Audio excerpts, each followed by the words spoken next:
विद्यार्थियों नमस्कार। यह वीडियो उसके लिए है जो 6 to 8 इस बार एग्ज़ाम दे रहे हैं और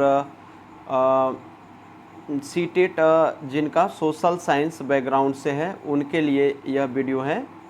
और बड़ा ही संक्षिप्त कम कह सकते हो कि एकदम थोड़े देर में आप इसको काफ़ी बेहतर ढंग से समझ पाएंगे। और सबसे बड़ी खासियत यह है इस वीडियो की कि एकदम जो आपके एग्ज़ाम में आ सकता है उसी को हम क्या कर रहे हैं कि इसमें बताने वाले हैं, बाकी चीज़ों को हम छोड़ देंगे। तो आपके लिए बड़ी फ़ायदेमंद हो जाएगा। NCERT सीरीज़ चलाने वाले हैं, NCERT को हम लोग अभी पढ़ेंगे। आप जानते हैं कि सीटेट यदि क्लियर करना है तो साइंस हो या सोशल साइंस हो NCERT पढ़ना पड़ेगा। अभी हम सोशल साइंस के लिए बात कर रहे हैं और इसके बाद जो है हम साइंस के लिए भी जो है बात करेंगे, साइंस के लिए भी बात करेंगे। तो अभी जो है वो सिर्फ वीडियो सोशल साइंस वालों के लिए है। यह वीडियो 6 to 8 क्लास के वैसे विद्यार्थी जो सीटेट या झारखंड टेट देने वाले हैं उसके लिए फ़ायदेमंद रहेगा। तो साइंस वाले इस वीडियो को नहीं देखेंगे, केवल सोशल साइंस वाले विद्यार्थी इसको देखेंगे। बहुत कम समय में आपका पूरा किताब होने वाला है, पूरी की पूरी किताब हम करा देने वाले हैं इस वीडियो में। तो इसके लिए जो है अब आप समझिए, देखो आपको 6 क्लास से ले करके और 8 क्लास तक के विद्यार्थियों को 6 to 8 क्लास तक की जो किताब है उसको आपको कवर करना होता है। मतलब 6ठी क्लास, 7वीं क्लास और 8वीं क्लास, उस किताब को आपको कवर कर लेना है NCERT स्पेशली। तो वही हम करा रहे हैं, आपको कुछ अलग से नहीं करना पड़ेगा और इसका PDF भी दे देंगे। तो आपको क्या करना है कि जो आप अच्छे से इसमें नहीं पढ़ पाओगे, आप एक कलम और कॉपी लेकर के बैठ सकते हैं और नोट कर सकते हैं जो जो हम अभी आपको नोट कराने वाले हैं, ठीक है। तो ये इतना आप ऐसा कर सकते हैं। अब देखिए, अब आपको बताऊं, ये 8वीं क्लास की किताब है, भूगोल है। आप देख रहे होंगे ये भूगोल है और इसको पहले करा रहे हैं। इसी तरीके से इतिहास और नागरिक शास्त्र, ये सब हम कराने वाले हैं, ठीक है। तो अभी जो है ये भूगोल की जो किताब है 8वीं क्लास की, वो उसका नाम है संसाधन एवं विकास, पूरा का पूरा किताब। अब इसमें देखो 6 चैप्टर हैं कुल। कितने चैप्टर हैं? कुल 6 चैप्टर हैं। सभी के सभी चैप्टर संसाधन से रिलेटेड हैं, संसाधन से रिलेटेड हैं। सभी के सभी चैप्टर संसाधन से रिलेटेड हैं, ठीक है। तो ये हम लोग करने वाले हैं। पहला जो चैप्टर है इसका, ये आपका संसाधन का डेफिनेशन क्या हो सकता है, उसका प्रकार के बारे में बात किया गया है संसाधन का, या उसका संरक्षण आप कैसे करेंगे, सतत पोषणीय विकास, उसके बारे में जो है सो बात किया गया है, ठीक है। तो संसाधन, अच्छा, इसका दूसरा चैप्टर मृदा, भूमि, प्राकृतिक वनस्पति, इस सब से रिलेटेड है। तीसरा खनिज से रिलेटेड है। चौथा कृषि से है। पांचवा उद्योग से है और छठा आपका मानव संसाधन से है, ठीक है। मानव भी अपने आप में संसाधन है। तो छठे चैप्टर में हम लोग पढ़ेंगे कि मानव कैसे संसाधन के रूप में रहता है, उसके बारे में बात करेंगे, ठीक है। तो अब हम लोग जो हैं बारी बारी से करके एक एक चैप्टर पर बात करेंगे। देखो बहुत ही जो ज़रूरी वाला है बस उसको हम क्या किए हैं कि पीला कलर से हाईलाइट कर दिए हैं। बस आपको वही ध्यान रखना है, बाकी चीज़ों को आपको छोड़ देना है। चलिए अब शुरू करते हैं चैप्टर। ध्यान दीजिए, मैं पुनः कह रहा हूँ, साइंस वाले यदि विद्यार्थी इस वीडियो को देख रहे हैं तो उसको भी बंद कर दीजिए। साइंस वालों, आप लोगों के लिए अलग से वीडियो दूसरा आएगा जो साइंस के लिए होगा। इसके बाद एक चीज़ और ध्यान रखिए, पेडागोगी और टीचिंग की भी जल्द बात करने वाले हैं, ठीक है। और सीटेट का एग्ज़ाम कब क्या होगा एक अलग ऑडियो में आपको बताएंगे, होगा नहीं होगा क्या होगा उसके बारे में। पहले आप इस पर फोकस करिए, काफ़ी फ़ायदेमंद चीज़ है, लंबे समय से सोच रहे थे ऐसा कराने के लिए। ध्यान दीजिएगा, ये देखिए संसाधन, पहला चैप्टर संसाधन का है। अब कहेगा सर ये देखो, इस चैप्टर में इस चैप्टर के इस पेज में आपको कुछ नहीं पढ़ना है तो आप पढ़ना ही मत।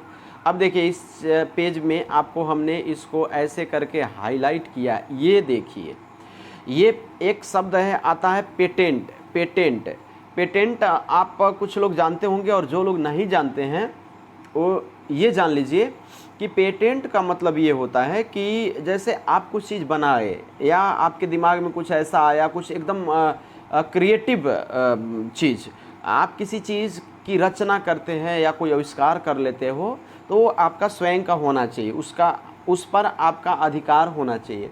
तो आप क्या करते हो कि उसको आप कानूनी रूप से उसको पेटेंट करा लेते हो कि ये मेरा अपना है। यदि इस तरीके से इसको थोड़ा समझाने के लिए कहूँ तो कह सकते हैं कि एक शब्द हो सकता है ना कि बपौती, ये शब्द कि ये मेरा खुद का हो गया, इसे पेटेंट कहते हैं।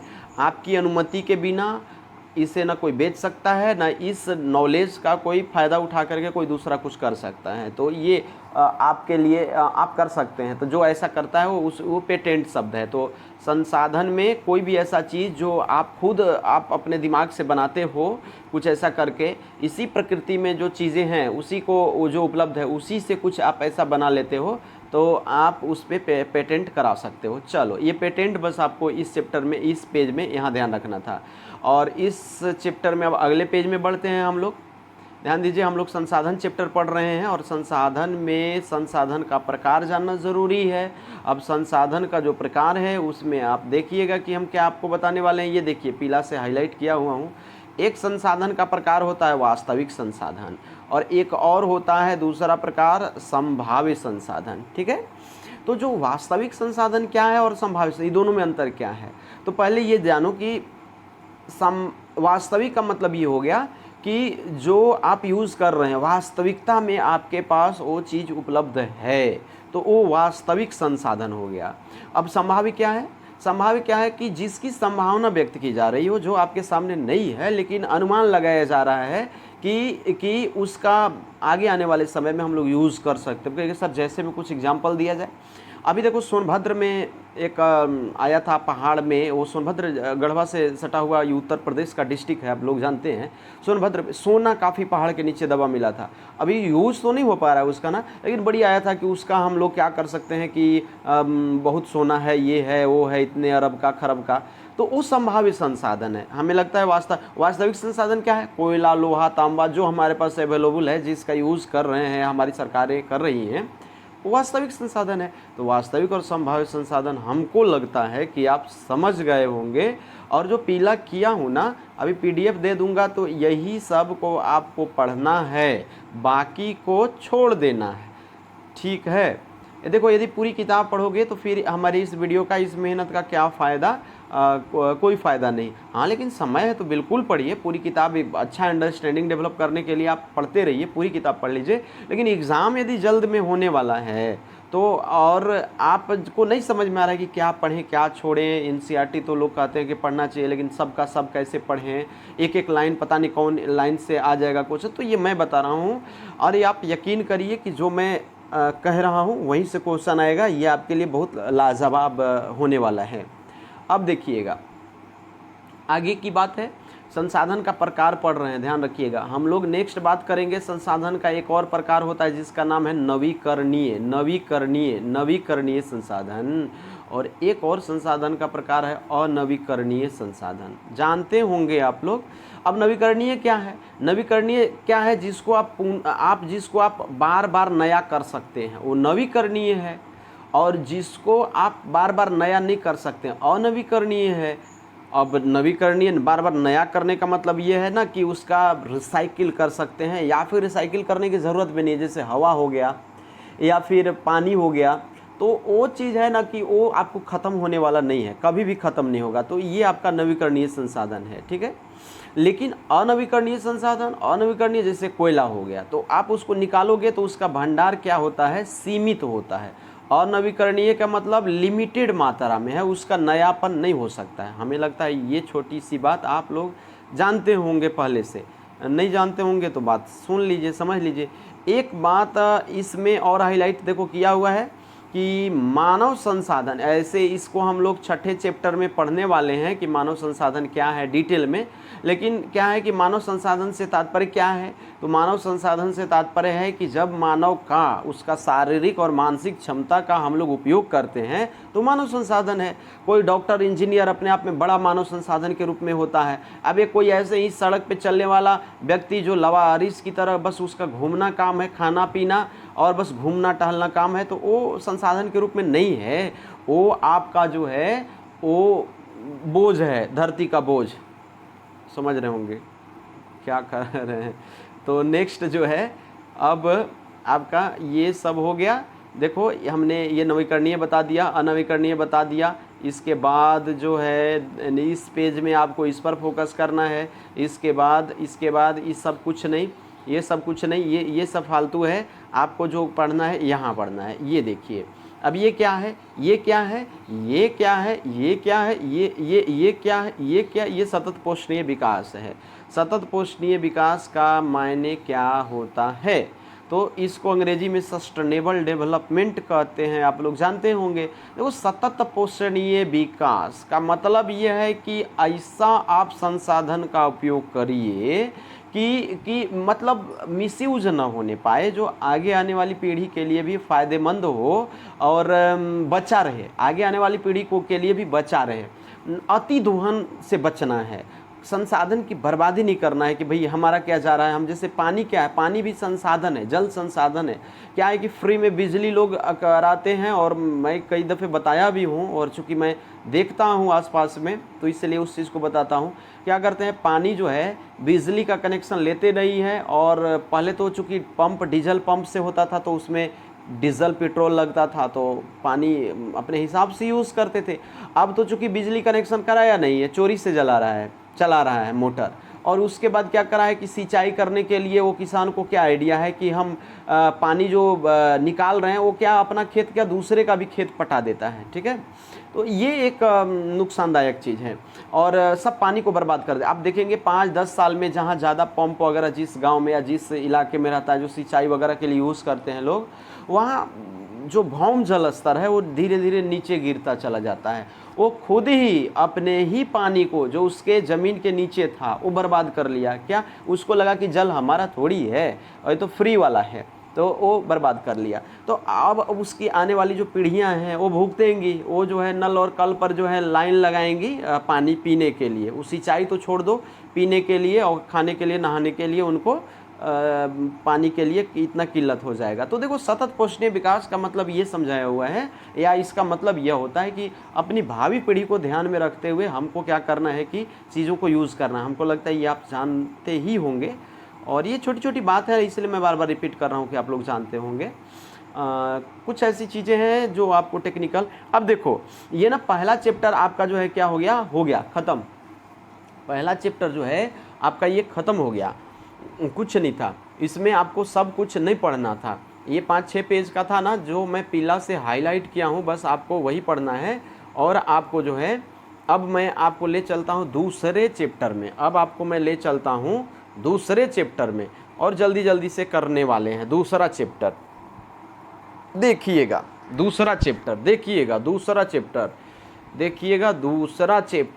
चैप्टर का नाम है, देखो संसाधन ही हम लोग पढ़ेंगे लेकिन इस बार अभी इस चैप्टर में भूमि के संसाधन, मृदा संसाधन, जल संसाधन, प्राकृतिक वनस्पति और वन्य जीव आदि के बारे में पढ़ने वाले हैं। ठीक है, तो अब जो है क्या करेंगे, बारी बारी से हम लोग इसको पढ़ लेता हूँ। आगे की बात अब देखिएगा, सबसे पहले हम लोग पढ़ने वाले हैं भूमि जिस पे हम लोग रहते हैं, घर बनाते हैं, सड़कें बनाते हैं, शहर बसाते हैं।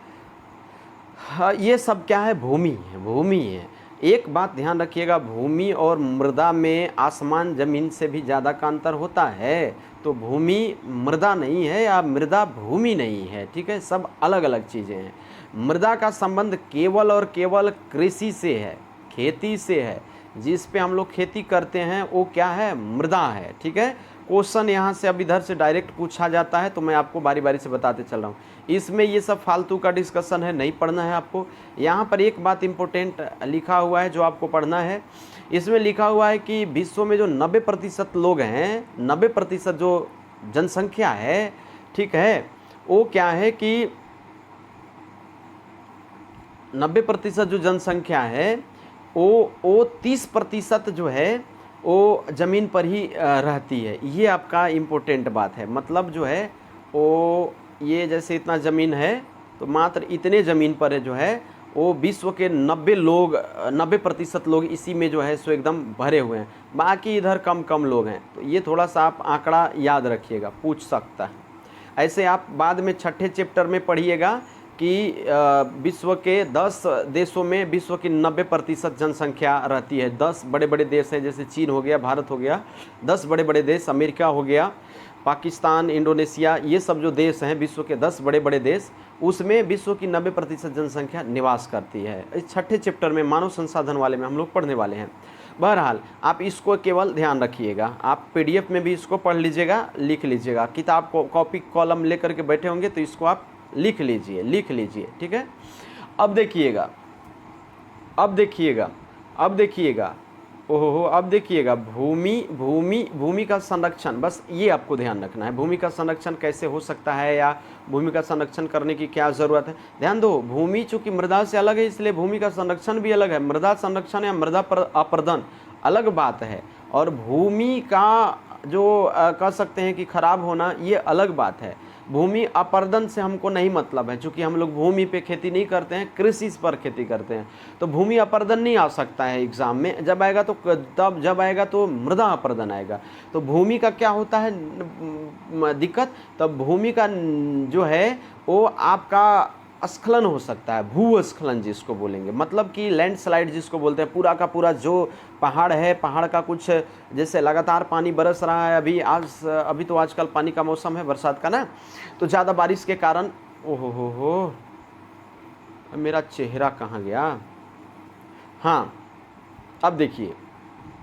तो भूस्खलन में क्या है कि पूरा का पूरा जो ज़मीन है वो ढह जाता है, बह जाता है, पूरा जो पहाड़ है खिसक जाएगा। अब पहाड़ यदि कहीं गांव पे खिसक गया तो पूरा का पूरा गांव या घर दब जाता है, या नदी में आ गया तो नदी का रास्ता ब्लॉक कर देगा, तो नदी का पानी दूसरा रास्ता पकड़ लेगा तो बाढ़ आ जाएगा।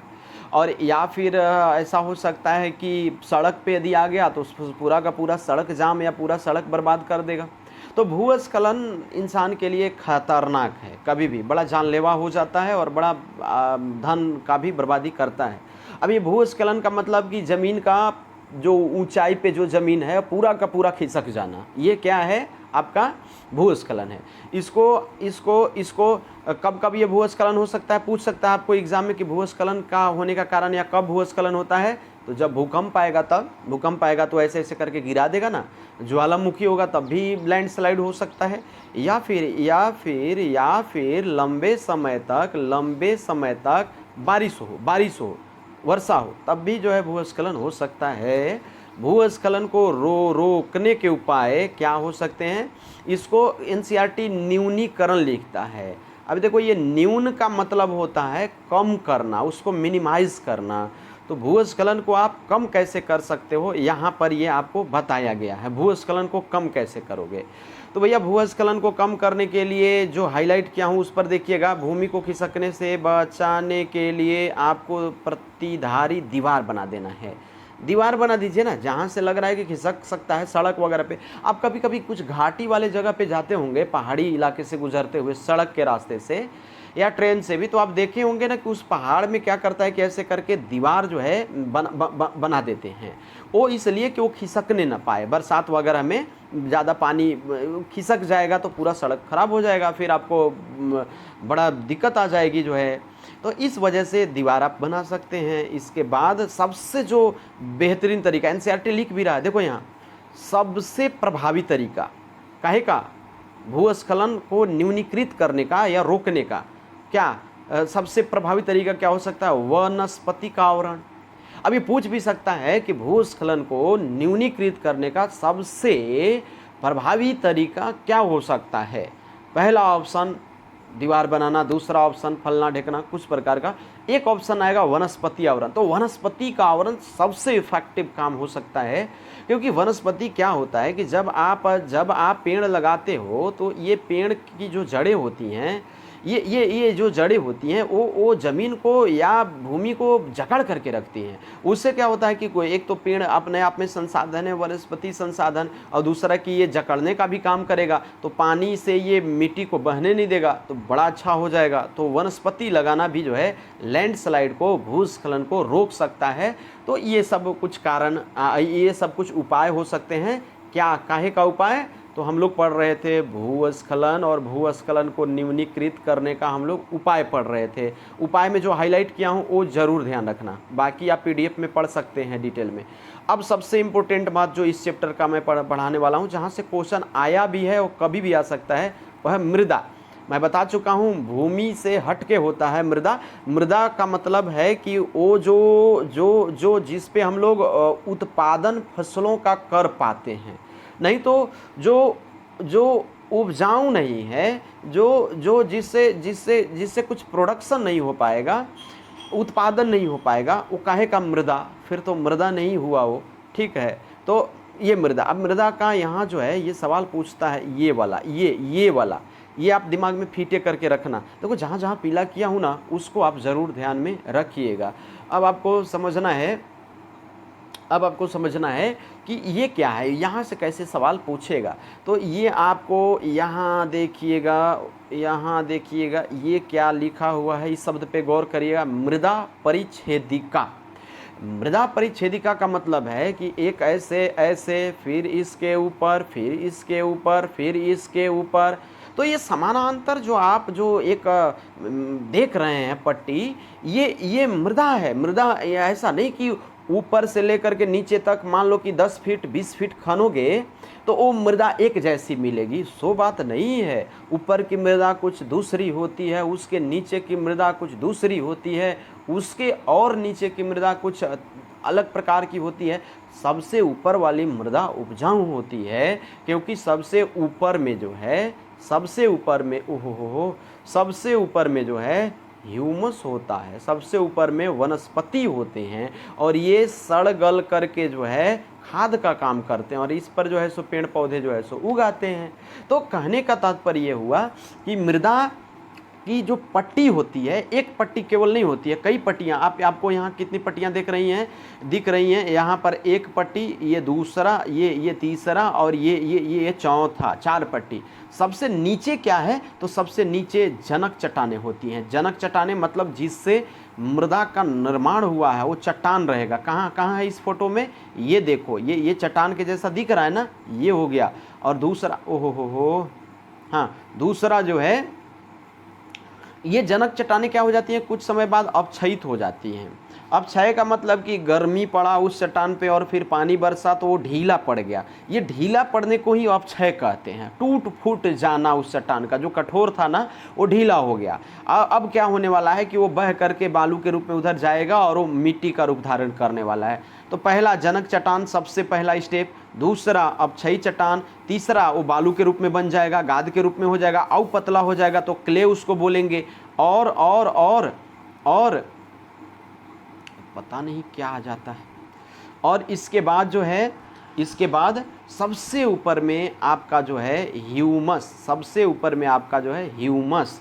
ह्यूमस क्या होता है सर? तो पेड़ पौधे के सड़े गले अवशेष को कहते हैं। अरेंज करने के लिए ये कभी भी आ सकता है, कृपया करके आप इसको याद कर लीजिएगा। हमें लगता है कि समझ गए होंगे, आगे की बात कर रहा हूँ। तो ये सब वही जो है जो हम बता दिए, ठीक है। एक चीज़ है, ये मृदा, ये वाला थोड़ा सा देख लेना अपने से, ये सब वाला ये सब तो उतना ज़्यादा नहीं ज़रूरी है। ये वाला ज़रूरी है कि मृदा का निर्माण में जलवायु की भूमिका है, तापमान की भूमिका है, वर्षा की भूमिका है, अपक्षय होता है, अपक्षय एक घटना है, और ह्यूमस निर्माण, ये सब जो है मृदा निर्माण को प्रभावित करते हैं। अब जो है अब जो है क्या करने वाले हैं कि नेक्स्ट बात करने वाले हैं हम लोग,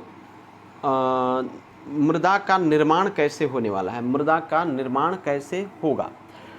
देखो मृदा का निर्माण कैसे होता है आप लोग जानते हैं। ये पत्थर टूट फूट करके जो है धीरे धीरे जो है वो मृदा के रूप में हो जाता है, उसमें पेड़ पौधे के सड़े गले अवशेष मिल जाते हैं, ये ऐसे मृदा का निर्माण हो जाता है। चलो ये सब भी आप तो जानते ही हैं। ये कुछ खास। अब यहाँ से जो आपको एक जो महत्वपूर्ण बात जो आपको ध्यान रखने वाली बात है कि मृदा का निम्नीकरण ये क्या चीज़ है और मृदा का संरक्षण, यहाँ दोनों से क्वेश्चन पूछ सकता है। तो मृदा का निम्नीकरण का कारण, अब कहोगे कि सर निम्नीकरण नहीं समझा, निम्नीकरण, निम्न माने क्या, नीचे, यानी बर्बाद होना। यहाँ निम्नीकरण का तात्पर्य है कि उसको उसका ख़त्म हो जाना, समाप्त हो जाना, या उसका घटियापन में बदल जाना। मृदा खराब कब हो जाती है? तो मृदा खराब होती है, मृदा खराब तब होती है जब जब जब हम लोग क्या करते हैं कि वन उन्मूलन करते हैं। वन उन्मूलन का मतलब वन लगाना नहीं, वन बर्बाद करना, पेड़ काटना। अतिचरण करते हैं, अतिचरण का मतलब कि पेड़, ये जो जीव जंतु हमारे पास हैं, जो जानवर हैं, उसको एकदम खुले में छोड़ देते हैं। वो घास वास सब उखाड़ करके ज़मीन को क्या कर देता है कि कह सकते हैं कि उसके जो घास जो पकड़ा हुआ था, उसके जो जड़ें थी वो ज़मीन को पकड़ के थी, उसको उखाड़ दिया। कौन? जानवर, गाय बैल भैंस। उससे क्या होता है कि वो फूल जाता है ज़मीन, और जब पानी वानी पड़ता है तो फिर सब बह जाता है। तो आप देखे होंगे जो परती भूमि होती है, जहाँ पर पशु वगैरह नहीं चराते हैं आप लंबे समय से, वो एकदम जकड़ करके रहता है। और आप खेत की जुताई करके बार बार छोड़ दिए तो आपका खेत जो है क्या हो जाता है कि वो मिट्टी बह जाती है। ये सब तो आप जानते हैं। तो मृदा निम्नीकरण के कारण क्या हो सकता है? तो मृदा निम्नीकरण के कारण है ये वन उन्मूलन, अतिचरण, रासायनिक उर्वरक। आप उर्वरक डालते हैं बार बार, आजकल तो बहुत ज़्यादा फालतू का उर्वरक डाल देते हैं लोग। कीटनाशक एकदम इतना, आप जानते हैं एक शोध है कि 99% जो कीटनाशक होता है वो फजूल जाता है। जहाँ पड़ना है, मतलब कीटों पे मारना है उसको, तो उसको नहीं पड़ता है, वो हमारे पेड़ पौधों के पत्तियों पर रह जाता है ऐसे ही, या फिर ज़मीन पे चला जाता है। और वो सब पानी वानी के माध्यम से फिर हम लोग के पास ही आता है और हम लोग उसको यूज़ करते हैं। तो कीटनाशक हम लोग खुदे के लिए छिड़कते हैं, कीड़ा मरता है चाहे नहीं मरता है, हम लोग तो ज़रूर मर रहे हैं, उससे विभिन्न प्रकार की बीमारियां पैदा होती हैं। तो ज़मीन खराब होने का या निम्नीकरण ज़मीन का, मृदा का होने का, मृदा का निम्नीकरण होने का कारण आप समझ गए, वन उन्मूलन, अतिचरण, रासायनिक उर्वरक, कीटनाशक, ये आप रट के रखिएगा, याद करके रखिएगा, ठीक है।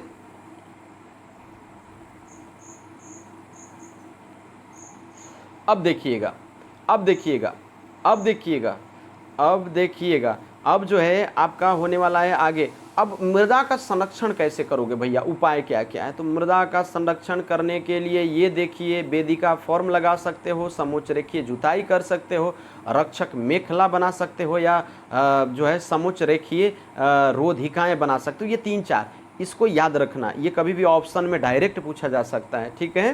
तो अब आपको ये अब आपको ये समझना पड़ेगा कि वेदिका फॉर्म क्या है। कभी कभी पूछता है कि वेदिका फॉर्म क्या है, या समोच्च रेखीय जुताई, या उस ढंग से। तो जैसे आपको एक चीज़ समझना है कि वेदिका फॉर्म, देखो, तीव्र ढाल पर बनाए जाते हैं। कहाँ बनाया जाएगा? वेदिका फॉर्म तीव्र ढाल पर बनाया जाएगा।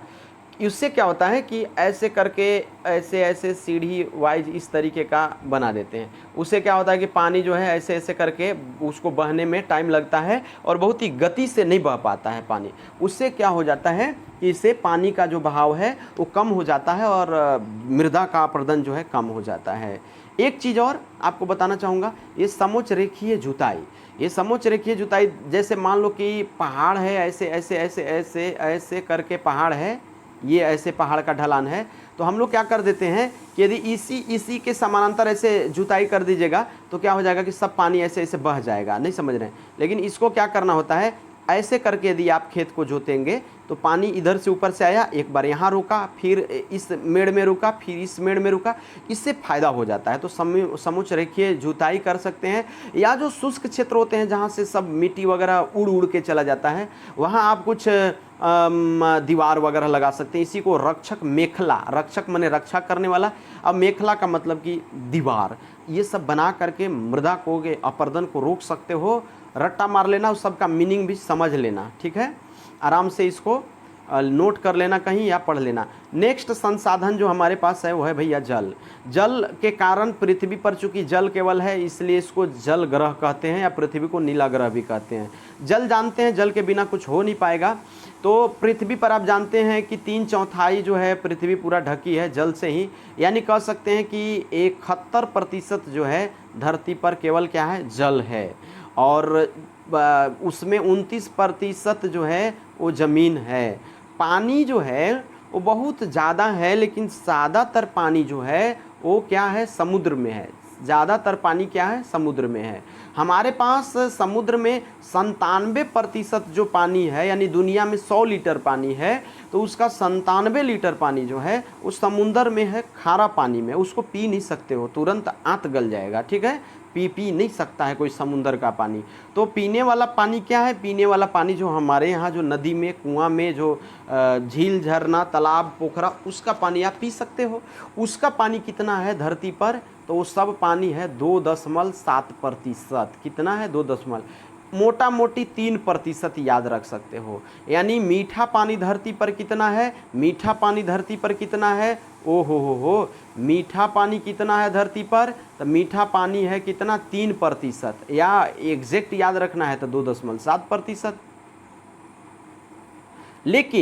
लेकिन ये मीठा पानी का भी 70% भाग, देखिए थोड़ा उलझाऊँ है, मैंने वो जो 3% मीठा पानी, उसका भी 70% जो भाग है वो कहाँ है, वो है आपका बर्फ़ में के रूप में है, पहाड़ों में है, या जो आप जो ध्रुव का जो क्षेत्र देखते होंगे, जो बर्फ़ का से जो ढका हुआ है, ये ऐसे मान लो कि जैसे पृथ्वी है ना, ऐसे, तो यहाँ पर जो ध्रुव के क्षेत्र में जो पूरा बर्फ़ है या यहाँ है, यहाँ पर ये मीठा पानी है। मैंने 3% एक तो है, 3% के का भी अधिकांश भाग या तो यहाँ है या तो यहाँ है, ठीक है। लेकिन पूरे धरती पर मात्र 1% ऐसा पानी है जो नदी में है, जो नहर में है, जो कुएं में है, जो ज़मीन के नीचे है, जिसको निकाल के पी सकते हैं। मात्र कितना है, लगभग 1%। तो ध्यान रखिएगा, जिसका हम उपयोग, अजी बताओ, बर्फ़ का पहाड़ तोड़ करके सिंचाई करोगे क्या, बर्फ़ का पहाड़ तोड़ करके पानी पियोगे क्या, नहीं ना। तो जो बर्फ़ वाला है वो हमारे लिए काम का चीज़ नहीं है। जैसे समुंदर का पानी हमारे लिए काम का नहीं है, वैसे ही बर्फ़ का पहाड़ भी काम का चीज़ नहीं है। तो कुल मिलाकर के ओवरऑल निष्कर्ष निकलता है कि दुनिया में मात्र 1% ऐसा पानी है जिसको हम लोग यूज़ कर सकते हैं। मुझे लगता है कि ये भी आप कहानी समझ गए होंगे। और आगे की बात करता हूँ। एक सवाल ये उत्तर प्रदेश स्टेट में 2 बार पूछा है कि यदि एक टपकते हुए नल को छोड़ दिया जाए, न बंद किया जाए, तो वो साल भर में कितना पानी खपत कर देगा, बर्बाद करेगा। तो ये 1200 लीटर। तो और 1 महीना में पूछेगा तो 1 महीना में एगो नल टपकता हुआ 100 लीटर पानी बर्बाद करेगा। 12 महीना में 1200 लीटर पानी बर्बाद करेगा। इसको आप लोग इसको याद रखिएगा। जहाँ मैं कह रहा हूँ कि जहाँ मैं हाईलाइट किया हूँ उसी को याद रखना है, बाकी को फालतू याद नहीं करना है, दिमाग नहीं लगाना है ये सब रिसर्च नहीं करना है कि सब कहाँ है देखते हैं, फालतू हो जाएगा नहीं तो। अब एक चीज़ और है, जल का संरक्षण कैसे करोगे। जैसे उधर भूमि का संरक्षण था, जैसे उधर मृदा का संरक्षण था, वैसी जल का संरक्षण आपको पूछ सकता है कि जल का संरक्षण कैसे। तो लिखा है, देखो कितना अच्छी बात है, कितनी अच्छी बात है कि जल एक नवीकरणीय संसाधन है। मतलब जल यदि धरती पर 71% है, ठीक है, इस पृथ्वी पर 71 का 71% रहेगा, कभी भी आज के 2 लाख साल बाद भी ये 71% रहेगा, ठीक है। लेकिन फिर भी पीने वाला पानी जो 1% है ना हमारे पास, इसका प्रॉब्लम है। यदि इसको आप नहीं जमा करके रखिएगा, पहले आप यदि आप गांव में जाते होंगे, देखते होंगे, तो गांव के लोग ना कि ऐसे नहर, आप हर गांव में देखोगे कि ये पोखरा टाइप से या कुछ ऐसा बनाते थे और वो पानी को संचित करके रखते थे, समझ पा रहे हैं, या कुआं खोदते थे, कुआं, ठीक है। और कुआं क्या होता था कि राजस्थान, महाराष्ट्र वगैरह में तो काफ़ी ये बहुत फेमस है और एनसीईआरटी इसका जिक्र किया है। एक कुआं को दूसरे कुआं से, दूसरे कुआं को तीसरे कुआं से कनेक्ट करने का वो रखते थे विधि व्यवस्था कि यदि बाई द वे एक कुआं यदि न भर पाया तो इससे लिंक रहेगा तो दूसरा कुआं जो है सो क्या हो जाएगा, भर जाएगा। तो ये जल संरक्षण की पुरानी पद्धति। आज हम लोग क्या करते हैं, जल निकालने के लिए कुआं नहीं बल्कि हम लोग एक ड्रिल कर देते हैं और यहाँ से एक मोटर लगा देते हैं और सब पानी अंदर वाला जो है सो क्या कर देते हैं कि बाहर, ठीक है। इससे क्या हो रहा है कि पानी संचय करने का हमारे पास कोई आइडिया नहीं है, बस पानी बाहर निकालने का टेक्नोलॉजी है और बर्बाद करने बस हम लोगों को आता है। आगे आने वाले समय में कहा जाता है ना कि विश्व युद्ध यदि तीसरा हुआ तो जल के कारण होगा। देखो, जल संरक्षण एक बहुत बड़ी बात है। आप शिक्षकों को भी और आप अपने विद्यार्थियों को भी जल संरक्षण के लिए प्रेरित करना आपको ज़रूरी है और जानना ज़रूरी है। तभी सीटेट पास करोगे, तभी टीचर बनने वाले हो, ठीक है, या जेटेट पास करोगे और तमाम प्रकार के एग्ज़ाम क्लियर तभी कर पाओगे जब ये सब जानते रहोगे। एनसीईआरटी बहुत इंपॉर्टेंट बात चीज़ है, इसको तो बिना जाने कोई काम चलेगा नहीं। तो जल संरक्षण हो गया। तो लिखता है कि जल यद्यपि नवीकरणीय है, लेकिन चूंकि पीने वाला जल, इसको हम लोग प्रदूषित करते जा रहे हैं या इसका बर्बाद करते जा रहे हैं। सब पानी निकाल करके फेंक दिया, ये पानी जो है सो बह करके दूसरे जगह चला गया या ऊपर उड़ा और फिर वो समुद्र में चला गया, तो वो गड़बड़ हो रहा है, हमारा भौम जल स्तर नीचे का खराब होते जा रहा है। तो जल संरक्षण करना जरूरी है। जल संरक्षण करने के कुछ उपाय सुझाए गए हैं। जल को बर्बाद कैसे करोगे, तो वही कीटनाशक वगैरह डाल के आप मतलब से ज़्यादा जल का अति दोहन या सिंचाई कर रहे हैं, तो वो सब जल की बर्बादी हम लोग करके जल का क्या कर लेते हैं, नुकसान जल को पहुंचाते हैं। लेकिन जल का संरक्षण कैसे करोगे, यहाँ पर देखो, यहाँ पर ये फोटो मैं आपको दिखाने वाला हूँ। ये देखिए, ये पानी देखो ना, पटाने का जो सिंचाई करने का एक अलग ही तरीका दिख रहा होगा। ये फुहारा मार करके पटा रहा है जिससे पानी बर्बाद ना हो, फुहारा मार करके। हम लोग क्या होता है, हमारा तो पानी मोटे से पाइप में जो है 3 HP 5 HP का पाइप रहेगा और वहाँ से सब पानी निकाल करके हम लोग क्या करते थे, खेत में जो है वो करके अपना खेत पटाती, दूसरे का भी खेत पटा देते हैं। तो ये चीज़ है जो है लेकिन इस तरीके से इज़राइल में पानी की कमी है। इज़राइल से भारत बार बार सीखता है वहाँ से टेक्नोलॉजी की, वो कैसे पानी को यूज़ करते हैं और यूटिलाइज़ करते हैं अच्छे से उसका जो है। तो ये देखो, ये सिंचाई की ड्रिप मेथड, या फिर कह सकते हैं कि एक विधि है टपकन।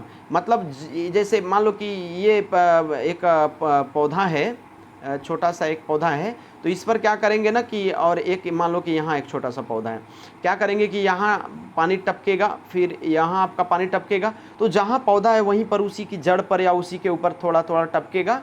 ये तरीका जो है सो उसमें थोड़ा खर्च तो आता है लेकिन पानी बहुत बचता है। तो इजराइल वगैरह वाले क्या करते हैं कि जहाँ ज़रूरत है वहीं पानी डालते हैं, वो पौधा जो है सो बड़ा हो जाता है। लेकिन हम लोग क्या करते हैं कि पूरे खेत को पटाते हैं और वो फिर क्या हो जाता है कि वाष्पित होकर के सब पानी ऊपर उड़ जाता है। ये गड़बड़ चीज़ है। तो पानी संरक्षण के लिए सवाल आएगा कि क्या उपाय हो सकता है, तो ये हो गया और ये हो गया। हमको लगता है समझ में आ रहा होगा थोड़ा बहुत।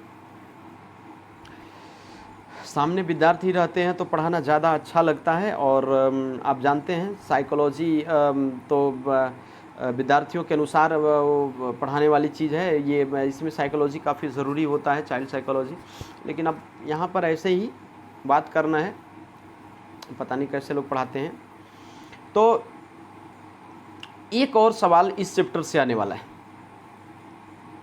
यहाँ से आ सकता है। ये सीटेट में आया हुआ सवाल है। ये गीध या जो चील आप समझते होंगे, जानते होंगे, ये गीध लुप्त होते जा रहा है, विलुप्त धीरे धीरे। कैसे? एक दवा है जिसका नाम है डिक्लोफिनैक। हम पहले भी कभी बताए होंगे, डिक्लोफिनैक। ये डिक्लोफिनैक जो है या एस्प्रिन, ये दर्द वगैरह की दवा है जो जानवरों को दिया जाता है। और जानवर तो बच जाते हैं, लेकिन जानवर तो ठीक हो जाते हैं, स्वस्थ हो जाते हैं, लेकिन जब जानवर मरते हैं तो उनके शरीर में ये वर्षों तक रहता है ये दवा। और जब जानवर, मरे हुए जानवर को जब ये गीध या ये चील वगैरह खाते हैं तो इनका क्या हो जाता है कि किडनी खराब हो जाता है, वो फिर खाना उनका पचता ही नहीं है और ये मर जाते हैं। दवा का नाम पूछ सकता है कि ये गीध जो है आजकल समाप्त होने का या विलुप्त का के कगार पर है, तो ये कौन सी दवा है? तो डिक्लोफिनैक, बड़ा करके दिखा दे रहा हूँ नाम इसका, ये डिक्लोफिनैक। एस्प्रिन वगैरह भी है लेकिन फेमस डिक्लोफिनैक है। तो ये इससे क्या हो जाता है, तो किडनी खराब हो जाता है। किसका खराब हो जाता है? तो गीध का खराब हो जाता है। आया होगा समझ में, ये भी याद रखिएगा, यहीं से सवाल आ सकता है। नेक्स्ट सीटेट में आया हुआ है वहाँ से सवाल। नेक्स्ट बात करने वाले हैं प्राकृतिक वनस्पति। प्राकृतिक वनस्पति दुनिया में 4 प्रकार के होते हैं। एक तो कि आपका जो है सो एक तो कि आपका जो है वन के रूप में हो सकता है, घास के रूप में हो सकता है, गुल्म के रूप में हो सकता है, टुंड्रा के रूप में हो सकता है। वन देखो, सबसे ज़्यादा जहाँ पानी बरसेगा सबसे ज़्यादा जहाँ पानी बरसेगा वो वन हो जाएगा, पानी ज़्यादा बरसेगा, ढेर सारा पानी बरसेगा। तो जहाँ पानी थोड़े थोड़े बरसेंगे वहाँ घास होता है, जहाँ पानी एकदम नहीं बरसता है वहाँ गुल्म होता है, और जहाँ पानी क्या, जहाँ बर्फ़ रहता है वहाँ टुंड्रा होता है। फिर से समझ लीजिए, जहाँ ज़्यादा पानी बरसता है वहाँ वन होता है, बस इतने याद रखो। जहाँ मध्यम लेवल का पानी बरसेगा वहाँ घास होता है, जहाँ पानी एकदम ही नहीं बरसेगा वहाँ गुल्म होगा। गुल्म होगा, गुल्म का मतलब कांटीले वन या झाड़ियाँ, ठीक है। और जहाँ पानी का बात छोड़ दीजिए, जहाँ पानी बर्फ़ के रूप में है वहाँ टुंड्रा होगा, बर्फ़ टुंड्रा, बर्फ़ टुंड्रा, बर्फ़ टुंड्रा। गुल्म कहाँ होगा, जहाँ कांटीले वन रहेंगे, ऐसे करके कांटा वाला वन ये होगा। तो पानी कम बरसेगा तो कांटीले वन होंगे। नहीं आया समझ में? तो इतना समझ में आ रहा होगा। इसी का नीचे डिटेल किया हुआ है, चाहो तो तुम पढ़ सकते हो, ठीक है। एक चीज़ थोड़ा यहाँ डिटेल किया, सदाबहार वन और पर्णपाती वन, दो प्रकार के वन होते हैं। वैसे पेड़ पौधा जो सालों भर पत्तियों को अपने पास रखते हैं, अपने पास का मतलब गिराते नहीं हैं पत्ती को, ठीक है। वो पत्ती का मतलब ये पेड़ पौधों की पत्तियों के बारे में कह रहा हूँ। जो पत्तियों को नहीं, जो पेड़ पौधे गिराते हैं उसको हरित वन कहेंगे या सदाबहार वन कहेंगे। और वैसे पेड़ पौधे जो गर्मी के कारण, मतलब ऐसे जलवायु में वो पलते हैं ना, जहाँ पर ऐसे जलवायु में मतलब रहते हैं, सर्वाइव करना पड़ता है उनको, जहाँ पर पानी थोड़ा कम बरसता है। अब झारखंड को ही ले लो, यहाँ पर कुछ बबूल के पेड़ आप देखे होंगे, या कुछ ऐसे काटीले पेड़, खैर का हो गया, ये सब जो बैर हो गया, इसमें क्या होता है ना कि कांटे होते हैं, कारण वो पत्तियां जो है कांटों के रूप में अपने आप को तब्दील कर लेती है। प्रकाश संश्लेषण की प्रक्रिया तो करना है उनको, तो भोजन बनाना है, लेकिन यदि चौड़ी चौड़ी पत्तियां रहेंगी उसका क्या होगा, ये धूप निकलेगा, धूप के दिन में बर्दाश्त नहीं कर पाएंगी, सारा वाष्प जो है, आर्द्रता जो है सोख लेगा धूप, तो उससे क्या होता है कि वो पेड़ पौधे सूख जाएंगे, इसलिए अपने आप को कांटे में, राजस्थान में देखते हो, राजस्थान में नागफनी कैक्टस वगैरह का पौधा वो कांटीले अपने आप को कर लेता है। तो ये तो कांटा वाला है, अलग मैटर है, लेकिन बीच वाला ना तो ज़्यादा पानी के क्षेत्र में है, ना तो एकदम कम में है। ज़्यादा रहेगा तो एकदम सदाबहार रहेगा, और एकदम कम रहेगा तो कांटीला हो जाएगा। लेकिन बीच में जो रहेगा, जैसे झारखंड बिहार के इलाके में, कि पानी बरसेगा भी और नहीं भी बरसेगा, मतलब बरसात के दिन में काम भर बरसेगा, गर्मी के दिन में दिक्कत केवल आने वाली है। तो जिस समय दिक्कत आती है उस समय पत्ती को गिरा देती है। आ रहा है समझ में? अब देखिए, अब देखिए, अब देखिए, अब देखिए, अब देखिए, ओहो, अब देखिए, अब देखिए, अब देखिए, कुछ जीव जंतुओं के बारे में पढ़ना है कि कुछ जीव जंतु जैसे शेर, चीता, ये मगरमच्छ, दरियाई घोड़ा, हिम तेंदुआ, ये सबको सुरक्षित रखने का प्रयास किया। अगर ये सब विलुप्ति के कगार पर हैं, इसका नाम पूछ सकता है, ये थोड़ा सा याद रखिएगा। यहाँ पर एक इम्पोर्टेंट चीज़ है, यहाँ पर एक इम्पोर्टेंट चीज़ है, यहाँ पर एक इम्पोर्टेंट चीज़ है, अधिक जानिए करके लिखा हुआ है, मतलब ये स्पेशली टीचर के लिए है, जो टीचर बनने वाले हैं उसी के लिए। तो यहाँ से सवाल एकदम पक्का आने वाला है। दावानल क्या चीज़ है? दावानल, दावानल, दावानल, दावानल, ये देखो यहाँ लिखा है दावानल, ये पेपर ऊपर में आते रहता है दावानल के बारे में। अभी देखो ऑस्ट्रेलिया में कितनी भयंकर आग लगी थी, और वो दावानल उसको बोलते हैं, उसमें जीव जंतु मर जाते हैं। तो वो पूछता है कि दावानल होने का कारण क्या है। तो एक तो कि प्राकृतिक घटना, जैसे मान लो बहुत गर्मी बढ़ रही है, हम लोग प्रदूषण कर रहे हैं, ग्लोबल वार्मिंग की बात हो रही है, ग्लोबल वार्मिंग के कारण जो है, यानी वैश्विक तापन के कारण, विश्व का तापमान बढ़ने के कारण पेड़ पौधों में अचानक से अपने अपने आग लग जाता है, पत्तियां आपस में टकराती हैं पेड़ पौधों की, या फिर पत्थर वगैरह कुछ ऐसे टकरा करके आग लग जाते हैं, हो सकता है। यानी प्राकृतिक कारण से दावानल की घटना हो सकती है। या फिर आप जंगल जाते हैं, या जंगल में जो लोग रहने वाले हैं वो लापरवाही बस उनका क्या जाता है, आग जलाते हैं और वो छोड़ देते हैं, और वो छोड़ देते हैं तो फिर पूरा जंगल का जंगल साफ हो जाता है, जीव जंतु मर जाते हैं, पेड़ पौधे सब हरियाली ख़त्म हो जाती है। तो कहीं ना कहीं दावानल एक पर्यावरण के लिए, भूगोल के लिए बहुत बड़ा जो है सो एक विषय है। इसके बारे में जानिए कि कैसे लगता है। तो उसके लिए प्राकृतिक और मानव दोनों कारण जिम्मेदार हो सकता है। हम लोग लापरवाही कर देते हैं उसके कारण। तो यहाँ पर ये आपको दिया हुआ है कि कैसे दावानल की घटना होती है। और दावानल को रोकने के लिए है, जो प्राकृतिक तो आप रोक नहीं सकते हैं, लेकिन जो मानव वाला है, जो लापरवाही, वो मत करिए। दूसरा चैप्टर भी आपका हो गया। अब ये तीसरे चैप्टर में हम लोग घुसने वाले हैं। तीसरा चैप्टर ध्यान रखिएगा, कहिएगा सर अब कितना पढ़ाने वाले हैं। आप वीडियो रोक रोक करके देख लीजिए, 10, 15, 20 मिनट, आधा घंटा एक बार में देखिए, फिर आप दूसरे बार में देखिए। मैं तो इसको कंटिन्यू बनाना चाह रहा हूँ, ठीक है, तो मैं इसको कंटिन्यू बनाना चाह रहा हूँ। तो 1-1.5 घंटे में ये ख़त्म हो जाएगा, 1.5 घंटे का वीडियो बन सकता है, ठीक है।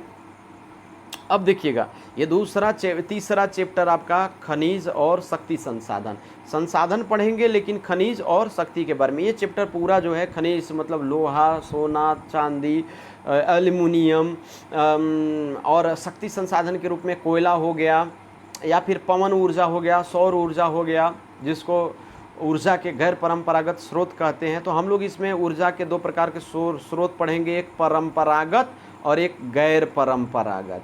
परंपरागत मतलब जो परंपरा से चलते आ रहा है, ऊर्जा के लिए हम लोग जो परंपरा से जो हमारे पूर्वज यूज़ करते चले आ रहे हैं उसके लिए हम लोग बात करते हैं।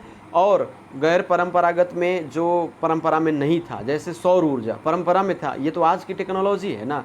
सौर ऊर्जा से भी तो ऊर्जा हमको मिलती है, वो भी संसाधन का रूप है ना। या पवन ऊर्जा आप लोग देखे होंगे, बड़े बड़े ये इस तरीके का करके, और ये आपको जो है सो लगाया जाता है, और वो जो घूमता है बड़ा सा एकदम टावर में, वो बड़ा सा जो है सो चक्की घूमता है, पवन चक्की जिसको बोलते हैं, उससे भी बिजली बनाई जा सकती है। लेकिन पारंपरिक जैसे मान लो कि कोयला है, कोयला को आपने जलाया और उससे बिजली बनाया, तो कोयला का ये ऊर्जा का परंपरागत स्रोत हो गया वो, ठीक है। तो 2 प्रकार के ऊर्जा के स्रोत इस चैप्टर में पढ़ेंगे, वो शक्ति के रूप में आएगा। खनिज में हम लोग स्पेशली खनिज 2 प्रकार का पढ़ेंगे, एक धात्विक खनिज, एक अधात्विक खनिज। धात्विक खनिज भी 2 प्रकार का होगा, लौह धात्विक खनिज और अलौह धात्विक खनिज। तो जो धातु के रूप में होगा, जिसमें चमक होगी, जो कठोर होगा, जिसमें विद्युत ऊष्मा का जो सुचालक होगा वो धातु हो जाएगा। जो जो जो जो जो जो जो जो जो विद्युत ऊष्मा का सुचालक नहीं होगा, कुचालक होगा, जो कठोर नहीं होगा धातु के जितना, और जिसमें चमक नहीं होगी, वो अधात्विक खनिज कहलाएगा। और अधात्विक खनिज कौन सी चट्टानों में मिलेगा और उसका क्या कहाँ कहाँ पर मिलेगा, उसकी बात करेंगे। धात्विक खनिज भी 2 प्रकार का होगा, एक लौह और एक दूसरा अलौह होगा। जिसमें लोहा की मात्रा होगी या जो लोहे की प्रकृति के जैसा होगा, वो लौह धात्विक खनिज कहलाएगा। अब जैसे मान लो कि मैग्नीज है, तो मैग्नीज है, उसका क्या है, मैग्नीज हो गया, कोबाल्ट वगैरह हो गया, उसमें क्या है कि वो लोहा नहीं है, लेकिन उसमें भी चुंबक सटेगा। लेकिन आप क्या उसको बोलते हैं, आप सोना में लोहा सटाओगे, नहीं सटेगा। चांदी में भी नहीं सटेगा, यदि ओरिजिनल है तो। लोहा मिक्स कर दिया तो अलग मैटर है। तो जो जिसमें चुंबक सटेगा वो लौह धात्विक, धातु तो रहेगा लेकिन लौह हो जाएगा। और जिसमें जैसे सोना में लोहा का अंश नहीं है, लोहे के जैसा नहीं ना है, एकदम अलग है। तो सोना चांदी जैसे जो धातु हैं या जो धात्विक खनिज हैं, वो अलौह धात्विक खनिज में। इस चैप्टर में हम लोग स्पेशली यही पढ़ेंगे, और कौन सा खनिज कहाँ पर है उसके बारे में पढ़ने वाले हैं। जल्दी से हम ख़त्म आपका करा देते हैं, ठीक है। अब देखिएगा, हाँ, तो अब देखिएगा, एक तो है कि पहले तो बता दिया है कि ये आपके ये में इसमें देखिएगा कि खनिज कहते किसको हैं, तो जिसका एक निश्चित रासायनिक संगठन होता है उसे खनिज कहते हैं। तो थोड़ा सा ध्यान रखिएगा कि जिसका एक निश्चित रासायनिक संगठन होता है, उसको थोड़ा बहुत भी साइंस आपको आता होगा, तत्व यौगिक मिश्रण आप पढ़े होंगे, तो आप वहीं से दिमाग लगाइए कि जिसका एक निश्चित रासायनिक संगठन होता है उसे खनिज कहते हैं। मतलब एक रेशियो में रहेगा, वो बिना मतलब का नहीं, एक कोई भी उसमें पदार्थ या तत्व जिसको आप बोलते हैं वो रहेगा, तो एक निश्चित अनुपात में रहेगा, यौगिक जैसा वो रहेगा, ठीक है, वो खनिज कहलाएगा, ठीक है। तो ये थोड़ा सा बस आपको ध्यान रखना है, इससे पूछने वाला नहीं है, ये बस आपको जानना है बस, ठीक है। कभी कभार पूछ भी सकता है। मेन जो आपको सवाल आने वाला है यहाँ, खनिज का प्रकार क्या है। तो हमने बताया खनिज 2 प्रकार के होते हैं मुख्य रूप से, एक धात्विक और दूसरा अधात्विक। धात्विक खनिज भी 2 प्रकार का होता है, लोहा और अलौह, माने लौह और अलौह। अब खनिज में जो धात्विक है उसको किसको बोलेंगे, बता तो दिए कि, और लिखा भी हुआ है, जो कठोर है, जो जिसमें ये चमक है, विद्युत का सूची, धात्विक खनिज है। अधात्विक खनिज में ऐसा कुछ नहीं होता है, जैसे चूना पत्थर है, चूना पत्थर भी खनिज है, लेकिन वो धातु है क्या, वो अधात्विक खनिज के भीतर जाएगा। तो हमको लगता है ये सब आप समझते हैं, और मैं इसलिए इसके आगे बढ़ जा रहा हूँ, इसलिए ये बच्चों वाली चीज़ मैं ज़्यादा नहीं बताने वाला हूँ। ये खनिज का निष्कर्षण कैसे होगा, यहाँ से क्वेश्चन सीटेट में पूछ चुका है, ठीक है, कभी भी पूछ सकता है यहाँ से कि खनिजों का निष्कर्षण कैसे होगा। तो अरे भैया, खनिजों का जो निष्कर्षण है वो 3 विधि से होगा। कितने विधि से होगा? 3 विधि से होगा खनिजों का निष्कर्षण। एक है आपका खनन, दूसरा है आपका प्रवेधन, तीसरा है आपका आखनन। समझ पा रहे हैं? तो यदि पूछा जाएगा कि खनिजों के निष्कर्षण की निम्नलिखित में से कौन सी विधि उपयुक्त नहीं है या कौन सी विधि अपनाई नहीं जाती है, तो तीनों के अलावा जो ऑप्शन में रहेगा उसको टिक लगा देना। बात समझ रहे हो? लेकिन अब थोड़ा सा डिटेल में जानना पड़ेगा कि खनन क्या चीज़ है, प्रवेधन क्या चीज़ है, आखनन क्या है। देखो, आपको पीडीएफ में नोट्स भी मिलेगा। खनन का माने हो गया, खनन का माने क्या हो गया, खनन से पहले, खनन चूंकि 2 भाग में है इसलिए खनन से पहले प्रवेधन समझ लो। प्रवेधन, खनन का मतलब वही जो खनना, खनन का मतलब जो होता है वो क्या होता है कि खनना होता है। हाँ, तो खनन का मतलब जो है वो खनना होता है। खनन का मतलब क्या होता है? खनना। कोयला की जैसे खान होता है, कोयला को खनते हैं, ठीक है, या फिर क्या उसको बोलते हैं, तमाम प्रकार के जो खनिज होते हैं उसको निकालने के लिए तो खनन करते हैं। लेकिन लेकिन लेकिन लेकिन लेकिन पेट्रोलियम का जब आप निष्कर्षण करते हैं, पेट्रोलियम निकालते हैं, तो उसको मात्र और मात्र क्या यूज़ करेंगे आप? प्रवेधन। क्या यूज़ करने वाले हैं? प्रवेधन। उसको क्या यूज़ करने वाले हैं? प्रवेधन, ठीक है। तो इस तरीके से आपका जो है। और यदि आपको सतह के नीचे से बस ऐसे ही छिछला ऐसे करके उठा करके, मतलब चीज़ों को ऊपर से ही करके और जल्दी से निकाल लो, तो उसको आखनन कहेंगे। समझ रहे? खनन में खनना पड़ेगा। अब इसमें भी 2 प्रकार की खुदाई, यदि बहुत ज़्यादा गहरा खुदाई नहीं है तो इसको विवृत खनन कहेंगे। लेकिन बहुत अंदर कुआं के जैसा कहना है तो कूप में कुआं होता है, तो कुआं के जैसा यदि खन के अंदर से निकालना है तो इसको कूपिक खनन कहेंगे। तो मुझे लगता है कि इसको थोड़ा सा देखने की ज़रूरत है, आप देख लीजिएगा इसको, ठीक है। और नहीं समझ में आएगा तो कुछ चीज़ें नहीं समझ में आएंगी तो एक बार क्या कर लीजिएगा कि हमको पीडीएफ का जो स्क्रीनशॉट है लेकर के भेजिएगा, टिक लगा के कि सर ये वाली बात हमको नहीं समझ में आई, तो हम आपको समझा देंगे, ऑडियो भेज देंगे पुनः एक बार। नहीं आएगा तभी करिएगा ऐसा। अब आगे बढ़ते हैं। खनिजों का वितरण, देखो पूरी किताब पढ़ाने वाला हूँ और इसी तरीके से हिस्ट्री और सिविक्स कराने वाला हूँ। साइंस वालों को भी ऐसे ही कराने वाला हूँ। बहुत हद तक आपका काम आसान हो जाएगा। आप सीटेट एग्ज़ाम देने जा रहे हों अथवा नहीं जा रहे हों, लेकिन ये आपको बहुत इन फ्यूचर काम करेगा। थोड़ा भी पढ़ने में मन लगता है, ये देख लोगे थोड़ा कंसंट्रेशन के साथ, आप पूरा अपना डाटा जो है ख़त्म करते रहते हैं कुछ फालतू का ऑडियो वीडियो में, लेकिन ये आपको काफ़ी काम का चीज़ है, ठीक है। आप लोग के कहने पर ही ये चीज़ मैं ऐसा कर रहा हूँ। मुझे लगता था पता नहीं आप लोग कर पाएंगे, इसका कितना यूज़ उपभोग कर पाएंगे, लाभ उठा पाएंगे कि नहीं, लेकिन ये मैं करके देख रहा हूँ। आपका क्या फीडबैक आता है इसके बाद फिर मैं इस तरीके से आप कर सकते हैं। बहुत कुछ आप घर बैठे भी जो है सो सीख सकते हैं। बहुत वो क्लास वाला तो आनंद नहीं है, लेकिन बावजूद समय का सदुपयोग हो जाएगा, ज़रूर हो जाएगा, ठीक है। अब हम लोग आगे बात करने वाले खनिजों का वितरण। देखो भैया, खनिजों का वितरण भी पूछ सकता है। दुनिया में जितने भी देश हैं, कुछ महत्वपूर्ण देश जैसे अमेरिका, चीन, जर्मनी, फ्रांस, इंग्लैंड, ठीक है, भारत,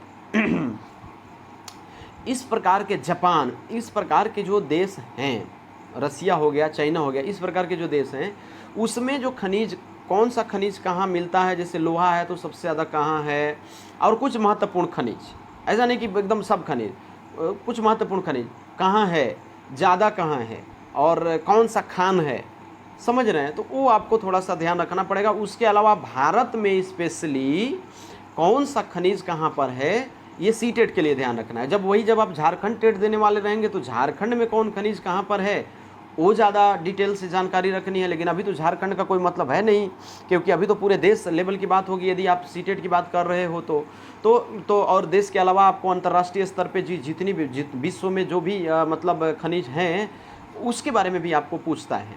तो ये एनसीईआरटी में लिखा हुआ है, बच्चों के लिए ये है। तो ये खनिजों का वितरण कहाँ कहाँ होता है, क्या कैसे है। तो एक चीज़ तो आप जानिए कि खनिजों का वितरण, देखो चट्टान कितने प्रकार का होता है, रॉक्स जो होते हैं वो कितने प्रकार के होते हैं, रॉक्स कितने प्रकार का, 3 प्रकार का।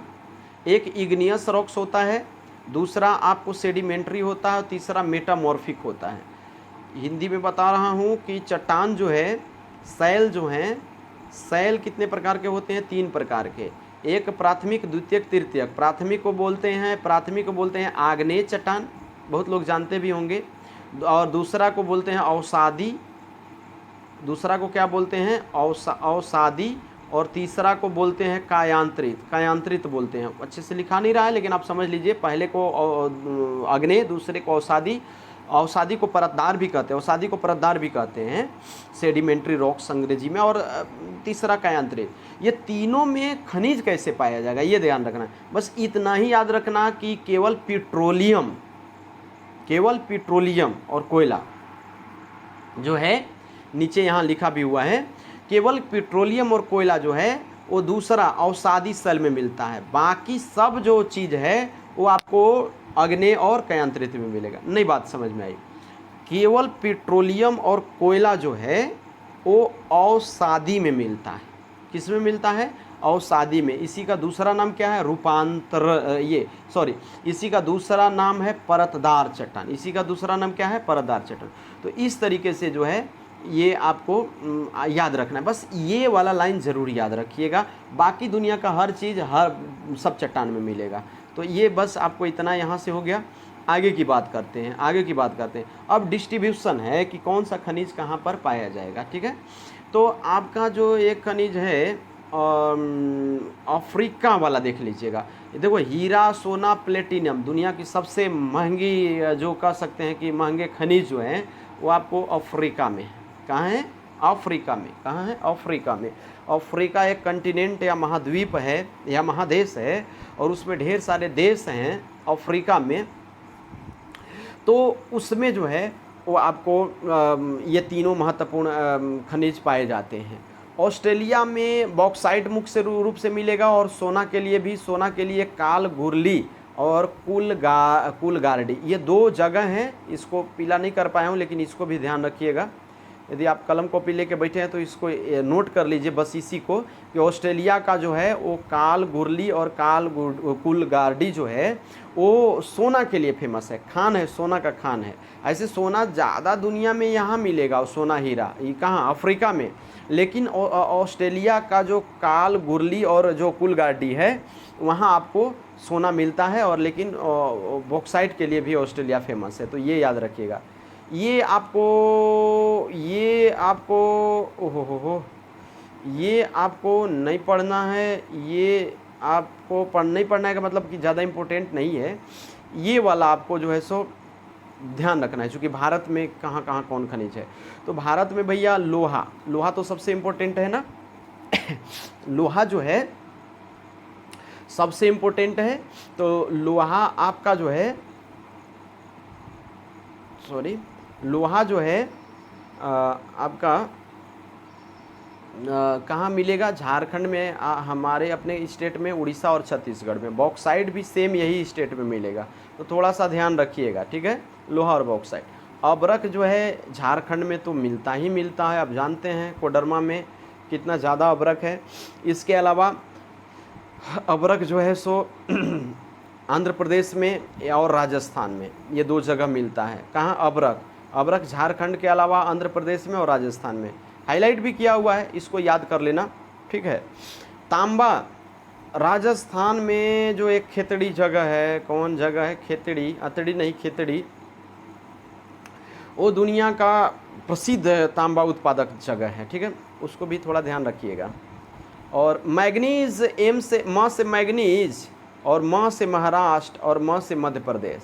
तो मैग्नीज जो है महाराष्ट्र और मध्य प्रदेश में मिलता है, ये भी याद रखिएगा।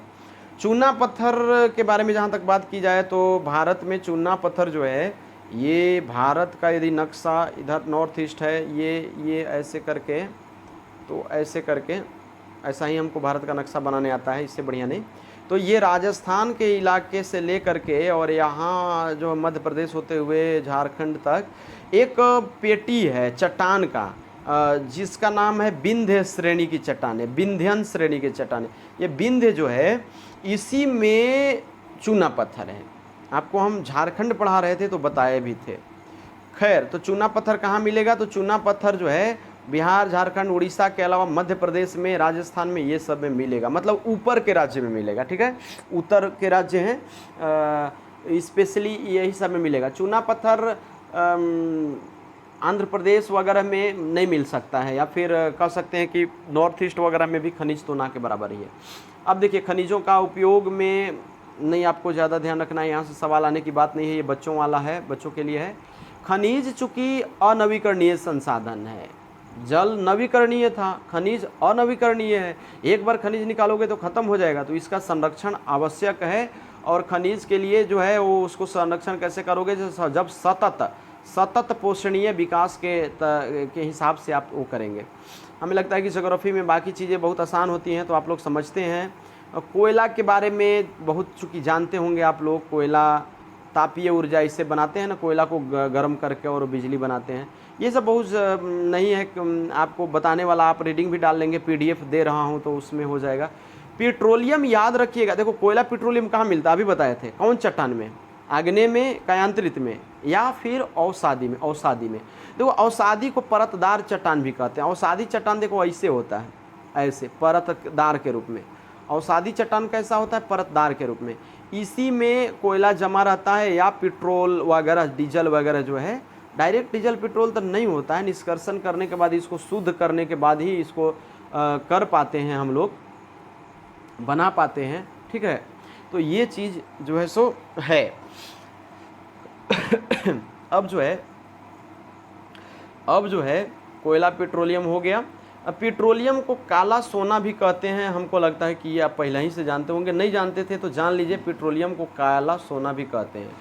परंपरागत स्रोत की बात करेंगे, कोयला, पेट्रोलियम, ये सब परंपरागत स्रोत है। और गैर परंपरागत में आपका आएगा, कौन आएगा? गैर परंपरागत में आपका आने वाला है सौर ऊर्जा, पवन ऊर्जा, भूतापीय ऊर्जा, ज्वारीय ऊर्जा हैं। ये सब जो है आपका गैर परंपरागत है। अब सौर ऊर्जा है तो वो तो बहुत प्राचीन समय से हम लोग यूज़ नहीं न करते हैं, परंपरा में नहीं न था, तो उसको गैर परंपरागत कहेंगे। तो ये थोड़ा सा ध्यान रखना है, बहुत सिंपल बात, लेकिन सवाल बार बार नहीं से पूछा जाता है। एक भी सवाल आपको इधर से गलत करने का प्रयास मत करिएगा। प्रयास का मतलब कि गलती से भी मत करिएगा। तो ये सब तो बता ही दिए। ये प्राकृतिक गैस, थोड़ा सा बस ये डेटा बस याद रखिएगा कि भारत में जैसलमेर, कृष्णा, गोदावरी वगैरह के ये में आपको प्राकृतिक गैस है, ये आपको मिलता है। जल विद्युत जो है वो आपका भारत में जैसे भाखड़ा नंगल हो गया, हीराकुंड हो गया, नागार्जुन सागर हो गया, ये सब परियोजना में हम लोग क्या करते हैं, बहुदेशीय नदी घाटी परियोजना, दामोदर नदी घाटी परियोजना, झारखंडे वाला, तो ये सब जो है।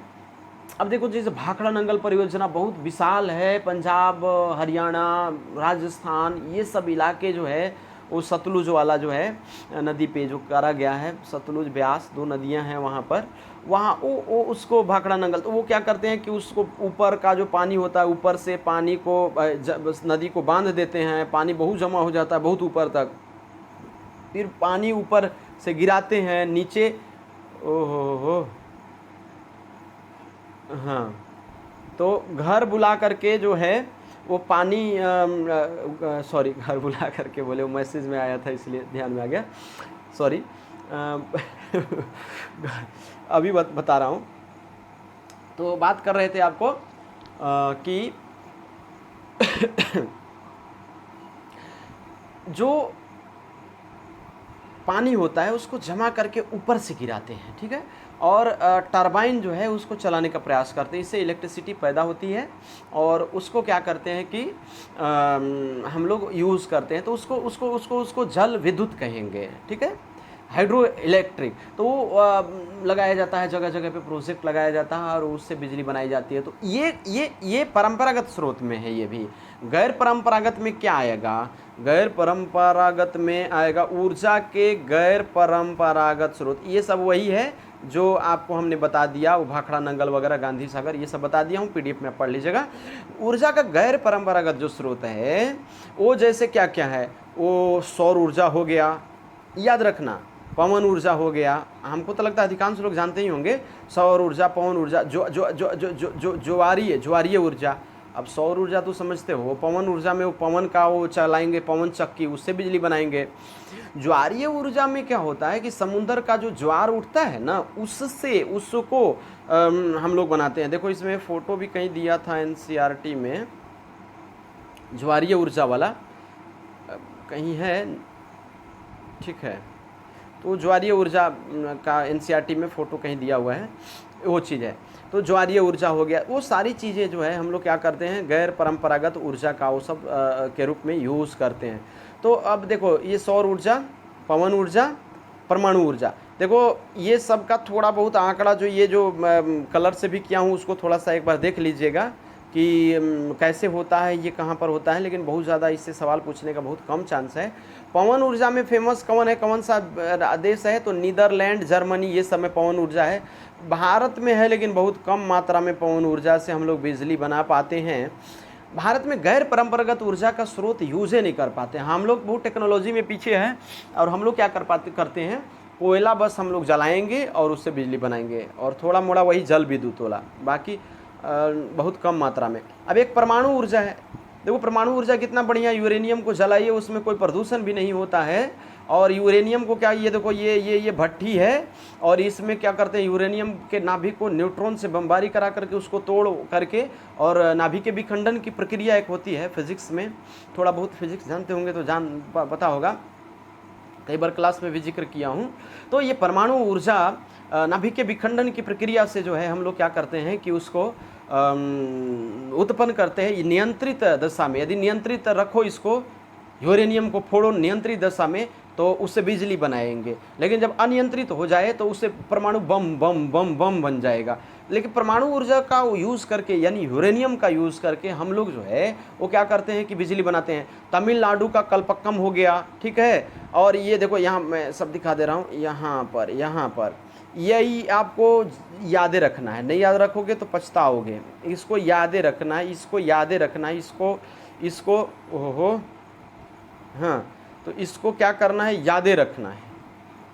भारत में परमाणु ऊर्जा के केंद्र में पूछ लेगा, एक तरफ राज्य का नाम दे देगा और एक तरफ जगह का नाम दे देगा। तो तमिलनाडु में क्या है, कल्पक्कम, महाराष्ट्र में क्या है, तारापुर, महाराष्ट्र में क्या है, तारापुर, महाराष्ट्र में क्या है, तारापुर, राजस्थान में कोटा के नज़दीक राणा प्रताप सागर है, ठीक है, और उत्तर प्रदेश में नरोरा हो गया, और कर्नाटक में कैगा हो गया। ये परमाणु ऊर्जा के केंद्र हो गए। पूछ लेगा निम्नलिखित में से कौन सा भारत में परमाणु ऊर्जा का केंद्र नहीं है, एक ऑप्शन में मुंबई रहेगा। अब टिक लगा ही नहीं पाओगे, पता तो पता होना चाहिए कि कहाँ कहाँ परमाणु भट्टी लगा करके नाभिक के विखंडन की प्रक्रिया से बिजली बनाई जा रही है। बहुत ही स्पेशल जगह है वो, भारत में हर जगह नहीं है वो, ठीक है। तो ये आपको तो याद रखना पड़ेगा ना, बड़ी बड़ी एग्जाम में पूछा जाता है ये वाला सवाल, एनसीईआरटी में जिक्र है, यहाँ से तो पक्का सवाल आएगा। ज्वारीय ऊर्जा, यही खोज रहे थे कि ज्वारीय ऊर्जा वाला फोटो, ये देखो ऐसे करके पानी इधर से उधर ले जा करके, और ये ज्वारीय ऊर्जा का यूज़ करके हम लोग क्या कर पाते हैं कि इसका ये करते हैं। ज्वारीय ऊर्जा समुद्र के ज्वार का, ये सब बहुत ज़्यादा इंपॉर्टेंट नहीं, बस नाम ही याद रखो। बायोगैस में कार्बन डाइऑक्साइड और मीथेन, दो गैस निकलता है और उससे हम लोग ऊर्जा उत्पन्न करते हैं। तो ये बायोगैस वाला हो गया। तीसरा चैप्टर भी खत्म हो गया। अब चौथा चैप्टर का नाम है कृषि। यहाँ देखिए कृषि, चौथा चैप्टर के बारे में बात करेंगे। राजधानी एक्सप्रेस जैसा बात करने वाले हैं, चूँकि सब चैप्टर अब खत्म कराने वाला हूँ। मुझे लगता है कि इतना देर से आप लोग कई चीज़ों को समझ गए होंगे, थोड़ा बहुत अपने से भी पढ़ लीजिएगा तो ठीक रहेगा। 5-10 मिनट में पूरा का पूरा किताब खत्म करा दे रहा हूँ। कृषि जो है प्राथमिक क्रिया है। अर्थव्यवस्था जो इकोनॉमिक्स जो है आप लोग थोड़ा बहुत पढ़े होंगे, तो उसमें जानते होंगे कि 3 प्रकार की क्रियाएं होती हैं। 3 प्रकार की क्रियाएं, आर्थिक क्रियाएं होती हैं। पहला जो है जिसको प्राथमिक कहेंगे वो खेती वगैरह होता है, खेती खनन वगैरह, वो प्राथमिक हो गया। दूसरा निर्माण, विनिर्माण वगैरह, उद्योग वगैरह जो है वो आपका द्वितीयक क्रिया है इकोनॉमिक्स के हिसाब से। और तृतीयक में जैसे जो मैं पढ़ा रहा हूँ ये सेवा है, कोई डॉक्टर इलाज कर रहा है ये सेवा है, तो ये तृतीयक हो गया, ठीक है। तो कृषि जो है प्राथमिक क्रिया है। और जब देश आज़ाद हो रहा था उस समय देश के 90% लोग खेती कर रहे थे, 10% लोग इधर उधर कुछ काम कर रहे थे, 90% लोगों का काम था खेती बाड़ी करना। ठीक है, तो अभी धीरे धीरे प्रतिशत घटा है।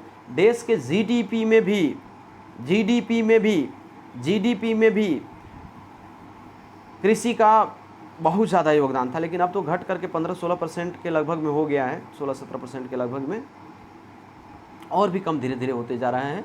मतलब देश का जो आय होता है, राष्ट्रीय आय, उसमें खेती का अब बहुत कम हिस्सा रह गया है, उद्योग का ज़्यादा हो गया है, सेवा सेक्टर का ज़्यादा। माना जाता है कि जिस देश में खेती का योगदान जिसकी अर्थव्यवस्था में ज़्यादा है वो पिछड़ा देश है। ठीक है, अमेरिका में जाके देखिएगा तो 1-2%, 4% खेती का योगदान होगा, बाकी वो दूसर चीज़ से वो लोग कमाते हैं, पैसा उनके पास आता है। खैर, कृषि एक प्राथमिक क्रिया है और दुनिया के 50% लोग लिखा हुआ है कि खेती में अभी भी लगे हुए हैं, और भारत में 2/3 लोग यानी 65% से अधिक लोग अभी भी भारत में खेती से जुड़े हुए हैं, डायरेक्ट या इनडायरेक्ट। बात जो करेंगे हम लोग यहाँ, वो सबसे इम्पोर्टेंट बात कि एग्रीकल्चर मने क्या होता है, पीसी कल्चर मने क्या होता है, वीटी कल्चर मने क्या होता है, और हर्टिकल्चर मने क्या होता है, इसको रट्टा मार लेना है, यहाँ से सवाल आएगा। थोड़ा सा मैं आपको एग्रीकल्चर तो जानिए रहे होंगे, थोड़ा सा मैं आपको समझा दूं। और सेरीकल्चर, देखो इस सेरीकल्चर मने रेशम होता है, देखो स और आ रहा है, इसको उलट दो तो र और स हो जाएगा, तो सेरी रेसी रेशम, रेशम सेरी रेशम, तो इसको सेरीकल्चर को रेशम उत्पादन से आप समझ सकते हैं। एक और है आपका पीसी कल्चर। पीसी कल्चर किधर गया, इधर है, इधर पीसी कल्चर। अब देखो ना, अबे मैं एक फ़ोटो बना रहा हूँ, ये वो बन गया आपका मछली का, मोटा मछली बन रहा है, ये हो गया मछली, ये मछली हो गई। मछली खाने वाले लोग इसको क्या करते हैं, मछली का पीस बनाते हैं, क्या बनाते हैं, पीस। तो पीसी कल्चर मैंने क्या हो गया, मछली पालन या मत्स्य पालन। ठीक है, तो फिशरिंग जो हम लोग करते हैं वो क्या हो गया, पीसी कल्चर हो गया, वो क्या हो गया, पीसी कल्चर हो गया। उसी तरीके से विटीकल्चर अंगूर की खेती, और हर्टिकल्चर जो है वो हो गया आपका जो है हर्टिकल्चर जो है वो क्या हो गया आपका, हर्टिकल्चर जो है ये क्या हो गया आपका, हर्टिकल्चर जो है ये आपका हो गया वाणिज्यिक खेती, मतलब चाय हो गया या फिर कहवा हो गया, या फिर बागवानी हो गया। कॉमर्शियल एग्रीकल्चर, अभी एग्रीकल्चर में आगे इसी चैप्टर में पढ़ने वाले हैं कि कृषि 2 प्रकार का होता है मुख्य रूप से, एक तो निर्वाहक कृषि और दूसरा भी आगे आएगा, एक तो निर्वाहक कृषि और दूसरा वाणिज्यिक कृषि। वाणिज्यिक कृषि अपना व्यवसाय के लिए करते हैं, बेचते हैं, मुख्य रूप से कृषि जो उत्पाद होता है उसको बेचते हैं हम लोग, तो वो वाणिज्यिक कृषि है। अब हम लोग के यहाँ तो वाणिज्यिक कृषि होती नहीं है।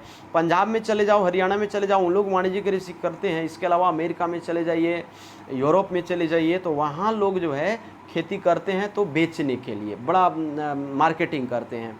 यहाँ हम लोग निर्वाहक कृषि करते हैं। निर्वाहक कृषि में धान उगाते हैं, हम छोटा थोड़ा मोड़ा सब्जी उगा ले अपने खाने पीने के लिए, माने अपने परिवार के भरण पोषण के लिए जब कृषि की जाती है तो उसे निर्वाहक कृषि कहते हैं। और वैसे कृषि का वह प्रकार जिसमें खेती करने का उद्देश्य पैसा कमाना होता है, व्यवसाय करना होता है, मार्केटिंग करना, मार्केट में ले जाकर वो वाणिज्यिक कृषि कहलाएगा। कॉमर्शियल एग्रीकल्चर शब्द से ही नहीं पता चल रहा है।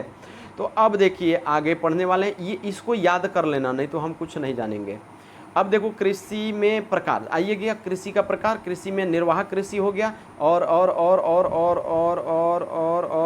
कृषि के प्रकार में निर्वाहक कृषि और वाणिज्यिक कृषि, ये तो इसको तो बता ही दिया हूँ। निर्वाहक कृषि मतलब अपना भरण पोषण परिवार का केवल, और वाणिज्यिक कृषि का मतलब हो गया, वाणिज्यिक कृषि का मतलब हो गया कि वही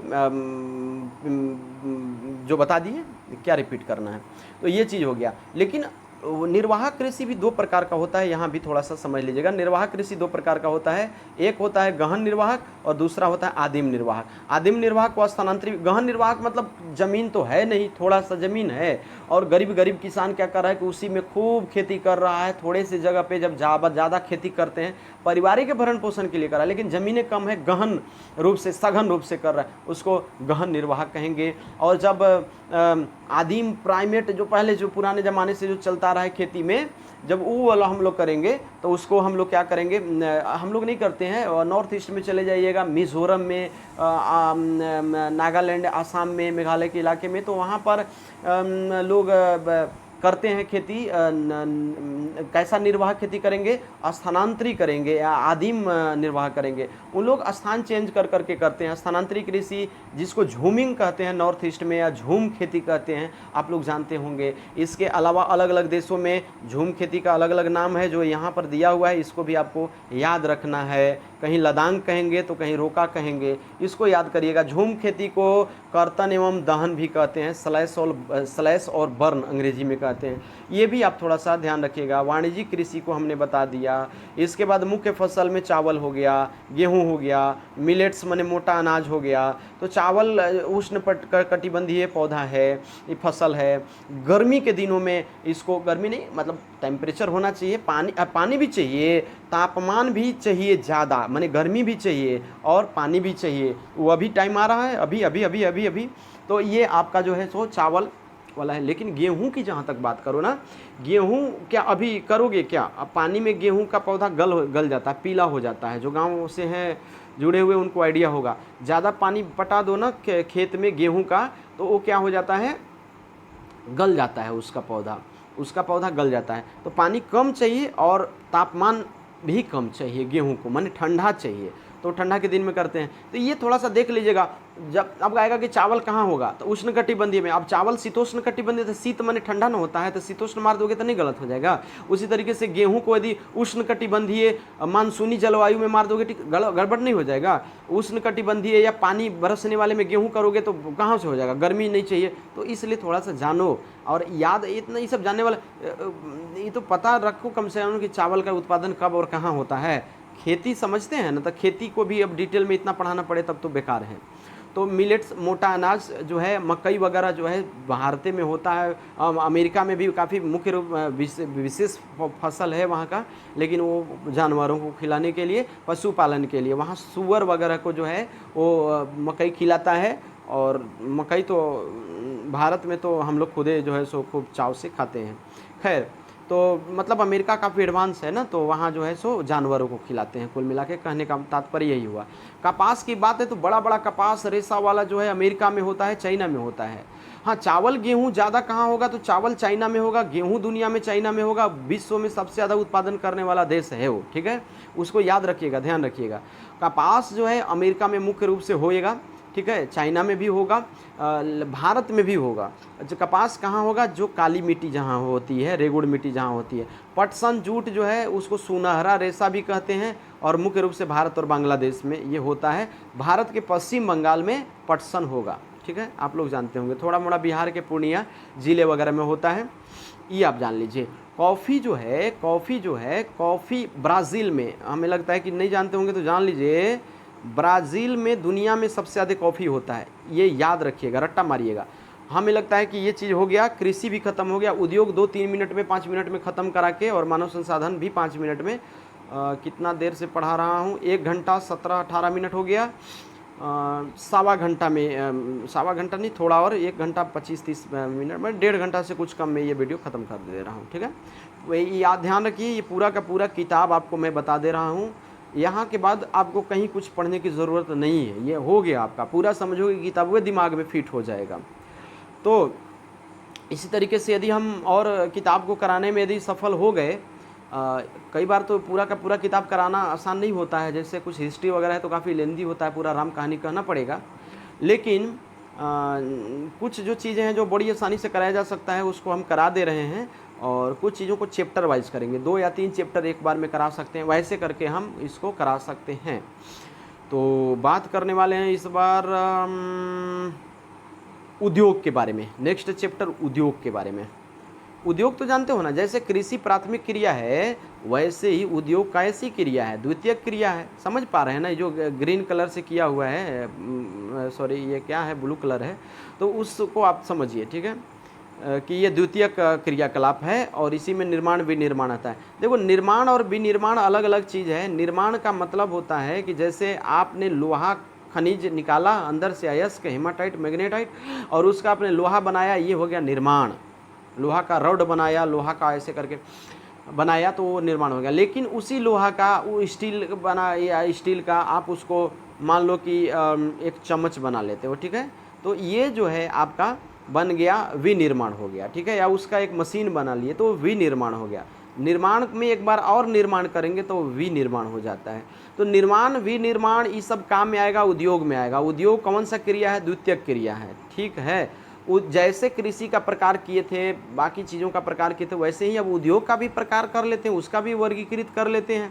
उद्योग में भारी उद्योग हो सकता है। उद्योग में अब उद्योग को कई प्रकार से डिवाइड करेंगे। जैसे एक है कच्चे माल के आधार पर। कच्चे माल के आधार पर यहाँ पर लिखा हुआ है, अच्छे से पढ़ने का प्रयास करिए। ये देखिए ई वाला कच्चे माल के आधार पर उद्योग के प्रकार, ठीक है। तो कच्चे माल के आधार पर जो उद्योग का जो प्रकार हम लोग समझने वाले हैं। अच्छा, ऐसे समझिए, एक कृषि आधारित है, खनिज आधारित है, समुद्र आधारित है, और एक और इधर है यहाँ पर ये वन आधारित है। अरे भैया, जैसे मान लो कि चीनी उद्योग है, तो चीनी उद्योग को क्या कहोगे? खनिज आधारित। खनिज से बनता है चीनी। कहाँ से बनता है? गन्ना से। गन्ना कहाँ से आता है? खेती, कृषि से। तो कृषि आधारित उद्योग हो गया। उसी तरीके से कागज़ है। कागज़ किससे बनता है? बांस के लकड़ी से या अन्य प्रकार के लकड़ी से। लकड़ी को करके उसको लुगदी बना करके उसका कागज़ बनाएंगे। तो कहने का मतलब है कि वो कौन उद्योग हो गया? वो उद्योग जो है वो आपका कृषि आधारित उद्योग हो गया। नहीं समझ रहे हैं? सॉरी, वन आधारित। तो बांस कृषि नहीं ना है, तो वन आधारित तो कागज उद्योग कैसा हो जाएगा? वन उद्योग हो जाएगा। और आपका ये गन्ना खेती कृषि है, तो गन्ना के को यदि चीनी बनाएंगे तो क्या वन उद्योग हो जाएगा? कृषि उद्योग हो जाएगा। चीनी उद्योग क्या हो जाएगा? कृषि उद्योग हो जाएगा। लोहा इस्पात उद्योग क्या हो जाएगा? वन उद्योग, वन आधारित उद्योग, कृषि उद्योग नहीं, खनिज आधारित उद्योग। हमें लगता है कि ये भी समझते होंगे। अब जैसे जापान वाले मछली का जूस बनाते हैं, झींगा मछली का जूस बनाते हैं, पता नहीं क्या बनाते हैं, वो भी सब कुछ बना, तो वो क्या हो जाएगा? वो तो खनिज है नहीं, तो और तो उसको क्या कहोगे? समुद्री आधारित उद्योग। तो ये सब आप समझते हैं। एक स्वामित्व के आकार के आधार पर होता है। आकार के आधार पर उद्योग, माने आकार कितना बड़ा छोटा है, तो लघु आकार का उद्योग और आपका बृहद आकार का उद्योग, ये सब हो गया। और क्या? स्वामित्व के आधार पर, मतलब अधिकार के आधार पर। अब जैसे मान लो कि किसी निजी व्यक्ति का, टाटा कोई व्यक्ति, बिरला हो गए, अंबानी हो गए, उनका अधिकार है किसी उद्योग, वो खोले हैं, तो वो निजी उद्योग कहलाएगा। लेकिन वैसे उद्योग जैसे ये देखिएगा, SAIL steel authority of India limited. तो steel authority of India limited, ये सेल तो ये कई उद्योगों को हैंडल करता है, और ये भारत सरकार से ये जुड़ा हुआ है। तो ये सार्वजनिक हो जाएगा क्षेत्र सेल, ठीक है। उसी तरीके से कुछ ऐसे उद्योग भी लगाए जाते हैं जो न तो कह सकते हो कि अच्छे से आप न तो निजी हाथ में ही है, माने किसी एक आदमी के हाथ में है, और नहीं सरकार के हाथ में है, तो दोनों मिल करके चलाते हैं, तो उसको कहेंगे सहकारी उद्योग, ठीक है। एग्जाम्पल आ सकता है या को आ सकता है। तो उद्योग का प्रकार, वर्गीकरण भी आप समझ चुके हैं। ऐसे अब उद्योग की अवस्थिति को प्रभावित करने वाले कारक, इसमें ये जो हाईलाइट किया हूँ ये समझ लीजिएगा। नीचे देखिएगा, उद्योग की अवस्थिति से संबंधित कारक। देखो, अच्छा मान लो कि जमशेदपुर में टाटा स्टील कंपनी टिस्को लगाया गया, ठीक। तो टिस्को डाल्टनगंज में कहीं नहीं लगाया गया। आप सोचो, खुद सोचो, क्योंकि डाल्टनगंज में कच्चा माल नहीं है, उसके लिए कोयला नहीं है, उसके लिए लोहा जो होता है, अयस्क खनिज नहीं है, उसके लिए पानी नहीं है। अब वहाँ जो टिस्को है वह एक नदी जा रही है स्वर्णरेखा, एक दूसरी नदी आ रही है खरकई, और उसके बीच का जो इलाका बनता है, और इधर पर कच्चे माल भी मिल जा रहे हैं, कोयला मिल जा रहा है। टिस्को को कोयला झरिया से मिल जा रहा है। इसलिए कह रहा हूँ क्योंकि एनसीईआरटी में लिखा हुआ है नीचे, इसलिए कहीं ना कहीं आएगा, ये फिर आएगा। तो टिस्को जो उद्योग है, ये टाटा वाला, जमशेदपुर वाला, वो वहाँ ये कौन सी नदी? स्वर्णरेखा और खरकई, ये दो नदियों के बीच में क्यों इसको चूज किया कि यहीं पर स्थापित करेंगे कारखाना या उद्योग? क्योंकि पानी मिल जाएगा हमको, पानी उद्योग के लिए बहुत ज़्यादा चाहिए। इसके अलावा इसके अलावा क्या चाहिए, कच्चा माल। तो कच्चा माल देखा कि उसका कच्चा माल क्या क्या, लोहा इस्पात उद्योग लगाने में क्या क्या कच्चा माल चाहिए। तो देखा कि हमको चाहिए खुद तो लौह अयस्क चाहिए, कोयला बहुत ज़्यादा मात्रा में चाहिए, मैग्नीज चाहिए होता है। तो इसको कोयला कहाँ से ले आएगा, तो कोयला ले आया जो है सो टिस्को झरिया से, बगल में झरिया का भयंकर है खदान है कोयला वाला, रानीगंज झरिया आप सुने होंगे, उधर से ले आता है। और इसके बाद जो है लौह अयस्क है, मैग्नीज वगैरह ज़रूरत पड़ेगा तो झारखंड के जमशेदपुर वगैरह के नीचे उड़ीसा में आपका जो है सो मैग्नीज भारी मात्रा में, तो वहाँ से ले आएगा। ठीक है, यहाँ करेगा तो यहाँ से उड़ीसा कितना दूर पड़ेगा बताओ, तो वहाँ मैग्नीज आ पाएगा क्या। तो उद्योग का अवस्थिति होता है। एक बड़े क्लास में बेबर नाम के विद्वान थे, बड़े क्लास में मैंने पढ़ने के लिए ये चीज़ है कि जब आप ग्रेजुएशन पीजी करते हो तो उसमें ज्योग्राफी में है, बेबर एक नाम के विद्वान थे, बेबर का औद्योगिक सिद्धांत कहते हैं। तो वो क्या करता है, बेबर ये बताता है कि कौन सा उद्योग कहाँ स्थापित होगा कि सबसे ज़्यादा फ्रूटफुल होगा, लॉस नहीं होगा। पता चलेगा कि गलत जगह पे उद्योग स्थापित कर लोगे, समझ रहे हो, तो वो क्या हो जाएगा, काफ़ी नुकसानदायक हो जाएगा। हमें लगता है कि इतना समझे होंगे। श्रम चाहिए उद्योग के लिए, उस तमाम चीज़ें आपको इसमें डिस्कस की गई हैं। तो वो चलेगा कि उद्योग की अवस्थिति को प्रभावित करने वाला निम्नलिखित में से कौन सा कारक है अथवा नहीं है। तो यहाँ पर देख लीजिएगा, उद्योग को प्रभावित करने वाला जल है, बाजार है। बाजार नहीं रहेगा तो बेचोगे, यहाँ से 1200 किलोमीटर दूर बाजार रहेगा तो वहाँ बाजार जा करके बेचोगे क्या, तब तो परिवहन चार्ज इतना लग जाएगा कि आपको फायदे नहीं होगा कुछ उद्योग। श्रम भी लगा होना चाहिए ना, उद्योग ऐसे ही चलेगा, श्रमिक भी तो होने चाहिए। तो श्रमिक देखो, इस झारखंड इलाके में काफ़ी बढ़िया, मतलब ऐसा जगह पर उद्योग लगाओगे कि कोई आदमी नहीं मिलेगा। कच्चा माल चाहिए, विद्युत चाहिए, इलेक्ट्रिसिटी भी, ज़मीन भी तो चाहिए, परिवहन भी। वहाँ जो टिस्को देखोगे वहाँ से रेल से जुड़ा हुआ है, वो कलकत्ता सीधे पहुँच जाएगा बाजार में। खैर, उद्योग की अवस्थिति वाला जो है सो आप याद समझ लीजिएगा, इसमें इस चैप्टर में यही इम्पोर्टेंट है, बाकी कुछ खास इम्पोर्टेंट नहीं है। औद्योगिक प्रदेश, थोड़ा सा औद्योगिक प्रदेश, जब कई बड़े बड़े शहर या कई औद्योगिक क्षेत्र, कई औद्योगिक शहर जब आपस में मिल जाते हैं, मतलब एक दूसरे का कह सकते हैं कि फ़ायदा पहुंच जाता है। जैसे कहीं सीमेंट उद्योग है, कहीं ऐसे समझो ना, जैसे मान लो कि कहीं लौह इस्पात उद्योग है, लौह इस्पात उद्योग है तो लोहा से कई प्रकार की चीज़ें बनती हैं। तो जैसे मान लो ट्रेन का डिब्बा बनाना है, तो लौह इस्पात उद्योग जहाँ है उसी के 50-100 किलोमीटर में यदि ट्रेन का डब्बा बनाने वाला यदि कोई कारखाना खोल देवे तो वहाँ से लोहा ले जा करके जल्दी से ट्रेन का डब्बा भी बना लेगा। और उसी तरीके से कई प्रकार का मशीन। तो कहने का मतलब ना कि कई जो शहर होते हैं वो आपस में कनेक्ट हो जाते हैं, तो एक औद्योगिक प्रदेश कहलाता है, समझ रहे हैं। जैसे दिल्ली हो गया, गुड़गांव हो गया, दिल्ली में गाज़ियाबाद, नोएडा, वो सब जुड़ा हुआ इलाका, ठीक है। बम्बई, मुंबई, पुणे, वो सब इलाका महाराष्ट्र में, गुजरात में वडोदरा, अहमदाबाद, गांधीनगर, ये सब इलाके ना ऐसा प्रतीत होता है दूर दूर, लेकिन लगता है कि एकदम सब आपस में। तो ये औद्योगिक प्रदेश कहलाते हैं। औद्योगिक प्रदेश यदि पूछेगा कि रांची और पटना औद्योगिक प्रदेश का उदाहरण है कि नहीं, तो नहीं है। बताओ रांची और पटना में क्या ऐसा हो रहा है कि दोनों एक में मिल गए हैं, समझ रहे हो ना। लेकिन बम्बई और पुणे में बहुत उद्योग है, तो दोनों लगता है कि एकदम आपस में कनेक्टिविटी ऐसा हो गया, लगता है कि दोनों एक ही में एकदम मिल जाएंगे। बात समझ में आ रही है। तो औद्योगिक प्रदेश इसको कहते हैं। हमको लगता है कि ये आप भी ये वाला औद्योगिक प्रदेश भी समझ गए होंगे, थोड़ा सा अपने से पढ़ लीजिएगा, पीला जो किया हूँ उसको।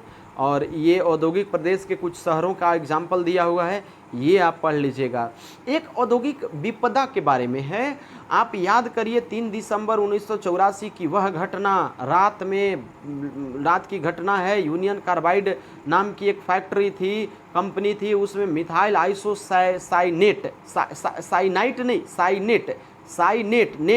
नेट चलने वाला नेट, मिथाइल आइसोसाइनेट जो है का स्राव हो जाता है और उससे 35,000 से अधिक व्यक्ति मारे जाते हैं। ये यहाँ पर दिया हुआ है, ये थोड़ा सा आप देख लीजिएगा। ये पूछता है कि भोपाल जो त्रासदी हुई थी गैस कांड, जिसमें 1000 लोग मरे थे, उसमें कौन गैस निकला था? Methyl isocyanate. हमको लगता है कि 90% बच्चों को ये वाला याद होगा, क्योंकि हर जगह पूछा जाता है।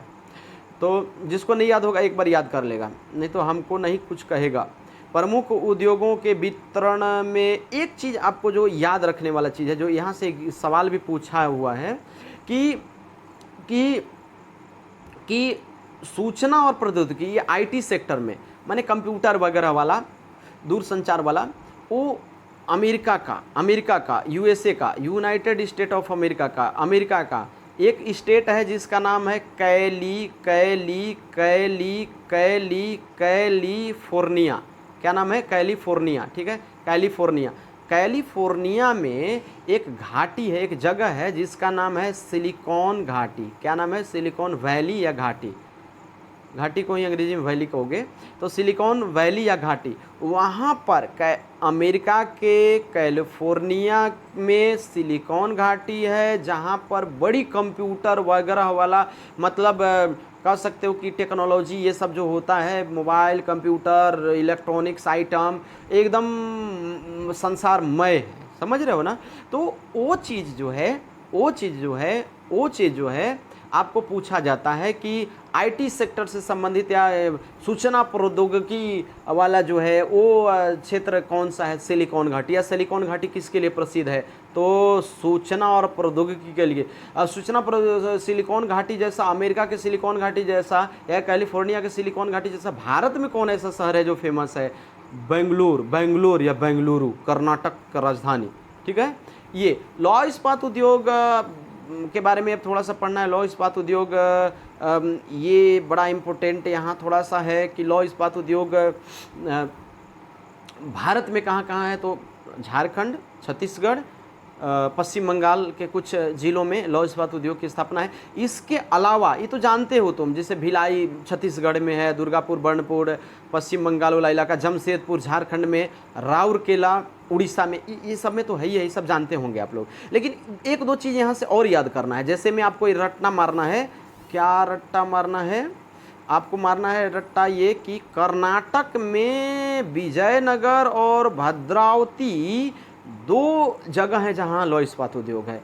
ये आपको याद रखना है। ठीक है, क्योंकि साउथ में लौह इस्पात उद्योग बहुत कम है, लेकिन यदि ये है तो पूछता है भद्रावती विजयनगर किसके लिए प्रसिद्ध है और ये कहाँ है? तो ये याद रखिएगा किसके लिए फेमस है? लौह इस्पात उद्योग है। और कहाँ पर है? तो कर्नाटक में। एक और सेलम या सलेम, ये याद रखिएगा, ये हो गया तमिलनाडु में। यहाँ पर भी लौह इस्पात उद्योग है, और विशाखापत्तनम में। तो पूछ सकता है कि निम्नलिखित में कौन सी जगह पर लौह इस्पात उद्योग कारखाना है, और वो है तो कौन से राज्य में है? टिस्को के बारे में बता दिया हूँ, कि कहाँ पर कारखाना है। और वो एक चीज़ बस याद रखिएगा कि 1907 में स्थापना हुई थी, 1911 से यहाँ पर शुरू हो गया था। 1911 और 1913 से लौह इस्पात बनना शुरू हुआ था, लोहा और इस्पात बनना शुरू हो गया था। कौन से नदी वदी के तट पर है, इसके बारे में इसमें बताया गया है, ये आप जान लीजिएगा। कोयला इसको कहाँ से मिल रहा है? झरिया से, चूना पत्थर, डोलोमाइट, ये सब कहाँ से मिल रहा है? उड़ीसा वगैरह से, ये आप देख लीजिएगा, इसको हम बता दिया हूँ। पिट्सबर्ग में कोयला है, और ये आपको अमेरिका का एक जगह है, पिट्सबर्ग शहर है, बहुत फेमस शहर है। और बगल में एक और उसका शहर है मिनीसोटा, और मिनीसोटा से पिट्सबर्ग लोहा जाता है, और पिट्सबर्ग में कोयला है। कोयला वाले क्षेत्र में जमशेदपुर में लोहा है, तो लोहा वाले क्षेत्र में लौह इस्पात उद्योग लगाया है। लेकिन अमेरिका के पिट्सबर्ग में कोयला वाले क्षेत्र में लौह इस्पात उद्योग लगाया है। बात बराबर है, क्योंकि कोयला भी बहुत ज़्यादा चाहिए होता है, तो कोयला वाले में लगा दिया, कोयला के समीप उद्योग लगा दिया, तब लोहे न खाली लाना बाकी है। नहीं समझ रहे हो? यहाँ जमशेदपुर में लोहा वाले में लगाया है, तो कोयला लाता है उधर से, किधर से? झरिया वगैरह से। समझ पा रहे हो ना? तो अमेरिका में पिट्सबर्ग में कोयला वाला क्षेत्र है, कोयला वाले क्षेत्र में लौह इस्पात उद्योग। कोयला वाले पिट्सबर्ग में कोयला है, लेकिन कोयला उद्योग नहीं है। पिट्सबर्ग में लौह इस्पात उद्योग है, तो लोहा कहाँ से लाता है? कोयला तो उसको मिल गया पिट्सबर्ग से ही, लेकिन लोहा कहाँ से लाएगा? तो मिनीसोटा, हाँ मिनीसोटा, छोटा छड़ी तो ये जो है आपका मिनीसोटा भी हो गया, और पिट्सबर्ग भी हो गया। ये पूछेगा पिट्सबर्ग किस काहेला फेमस है, और कहाँ उस पर क्या होता है। सूती वस्त्र उद्योग में भैया कुछ खास इधर तो नहीं है। यहाँ ये वाला याद रखिएगा, यहाँ से पूछता है ढाका का मलबल, मछलीपट्टनम का छीट, ये सब पूछता है। ये वाला लाइनवा ना याद कर लीजिएगा। अरे भैया जो पीला किया हूँ सब याद कर लो, कम से कम इतना तो याद करो। इसके अलावा एक चीज़ की सूती वस्त्र उद्योग भारत में 1854 में स्थापित किया गया, पहला सफल। ऐसे असफल तो और भी किए गए थे कई बार, जो बाद फेल हो जा रहा था, लेकिन ये आपको सफल वस्त्र उद्योग पहला बार ये सूती वाला। अहमदाबाद फेमस है, भारत का मैनचेस्टर कहते हैं, बड्डी सूती कपड़ा वहाँ पर और कपास ज़्यादा होता है, तो वहाँ पर सूती वस्त्र उद्योग बनाया जाता है। ओसाका भैया जापान में है, और जापान का मैनचेस्टर, ओसाका एक स्टेट है, और ओसाका एक ओसाका एक जगह है, शहर है किसका, जापान का, जो कपड़ा के लिए प्रसिद्ध है, कपड़ा उद्योग के लिए, वस्त्र उद्योग के लिए। और इधर यही वाला बतिया जो कहे सिलिकॉन घाटी, अमेरिका, संयुक्त राज्य अमेरिका, बेंगलोर, अभी तो ये वाला बताइए दिए, सूचना प्रौद्योगिकी के लिए ये फेमस है, ये तो मैं बता ही दिया, तो इसको आप देख लीजिएगा, ठीक है। मानव संसाधन, कितना टाइम हो गया, टाइम हो गया लगभग 1.5 घंटा के करीब में, 2-3 मिनट और इसके बाद इसको वीडियो को ख़त्म कर रहा हूँ, ठीक है। तो मानव संसाधन जो है, मानव संसाधन क्या है कि मानव अपने आप में संसाधन है, आप जानते हैं। इसमें लिखा हुआ है कि 1885 ईस्वी में मानव संसाधन मंत्रालय विकसित किया गया भारत में। इसमें लिखा हुआ है कि 90% से अधिक जनसंख्या 10% भूमि पर रहती है, ये आप देख लीजिएगा। और 60% दुनिया के लोग जो है केवल 10 देशों में रहते हैं, ये वाला थोड़ा सा देख लीजिएगा 60% लोग रहते हैं, ये थोड़ा आंकड़ा याद रखिएगा, ठीक है। और जनसंख्या घनत्व क्या है, ये थोड़ा सा याद रखिए, चूँकि जिक्र किया है तो जनसंख्या घनत्व पूछ सकता है। देखो 1 स्क्वायर किलोमीटर में, माने 1 स्क्वायर किलोमीटर नापिए, 1 स्क्वायर किलोमीटर, ठीक है, कितना, 1 स्क्वायर किलोमीटर, 1 स्क्वायर किलोमीटर में कितने लोग रहते हैं, उसी को जनसंख्या घनत्व कहते हैं। पूरे भारत में औसतन 1 स्क्वायर किलोमीटर में कितने लोग रहते हैं, 382 लोग रहते हैं, ठीक है। तो अब बिहार में तो 1100 से भी अधिक लोग रहते हैं, तो वहाँ का जनसंख्या घनत्व ज़्यादा है, ठीक है। जनसंख्या कहीं ज़्यादा है कहीं कम है, ऐसा क्यों? तो जहाँ का स्थलाकृति बढ़िया होगा, जहाँ की जलवायु अच्छी होगी, जहाँ की मिट्टी या मृदा अच्छी होगी, जल की व्यवस्था होगी, खनिज संसाधन होगा, वहाँ जनसंख्या भरा पड़ा रहेगा। निर्जन इलाका नहीं बोलेंगे उसको, ऐसा इलाका जो बहुत ही जलवायु खराब है, जहाँ का जैसे ध्रुवीय क्षेत्र है। अब ध्रुवीय क्षेत्र में ज़्यादा रहेगा क्या, मरुस्थलीय क्षेत्र में भी ज़्यादा लोग नहीं रहेंगे ना, पानी की कमी, कृषि नहीं हो पाएगा। तो जो वैसा जगह जहाँ मैदानी इलाका हो, खूब खेती होता हो, खूब खनिज रहता हो, खूब जो है सो अच्छी जलवायु हो, मिट्टी अच्छी हो, ये इस टाइप के जगहों पर, तो ये लगभग जो है हो गया, हमें लगता है कि ये हो गया। तो इस तरीके से जो है हम लोग बस इतना ही, और आज के लिए बस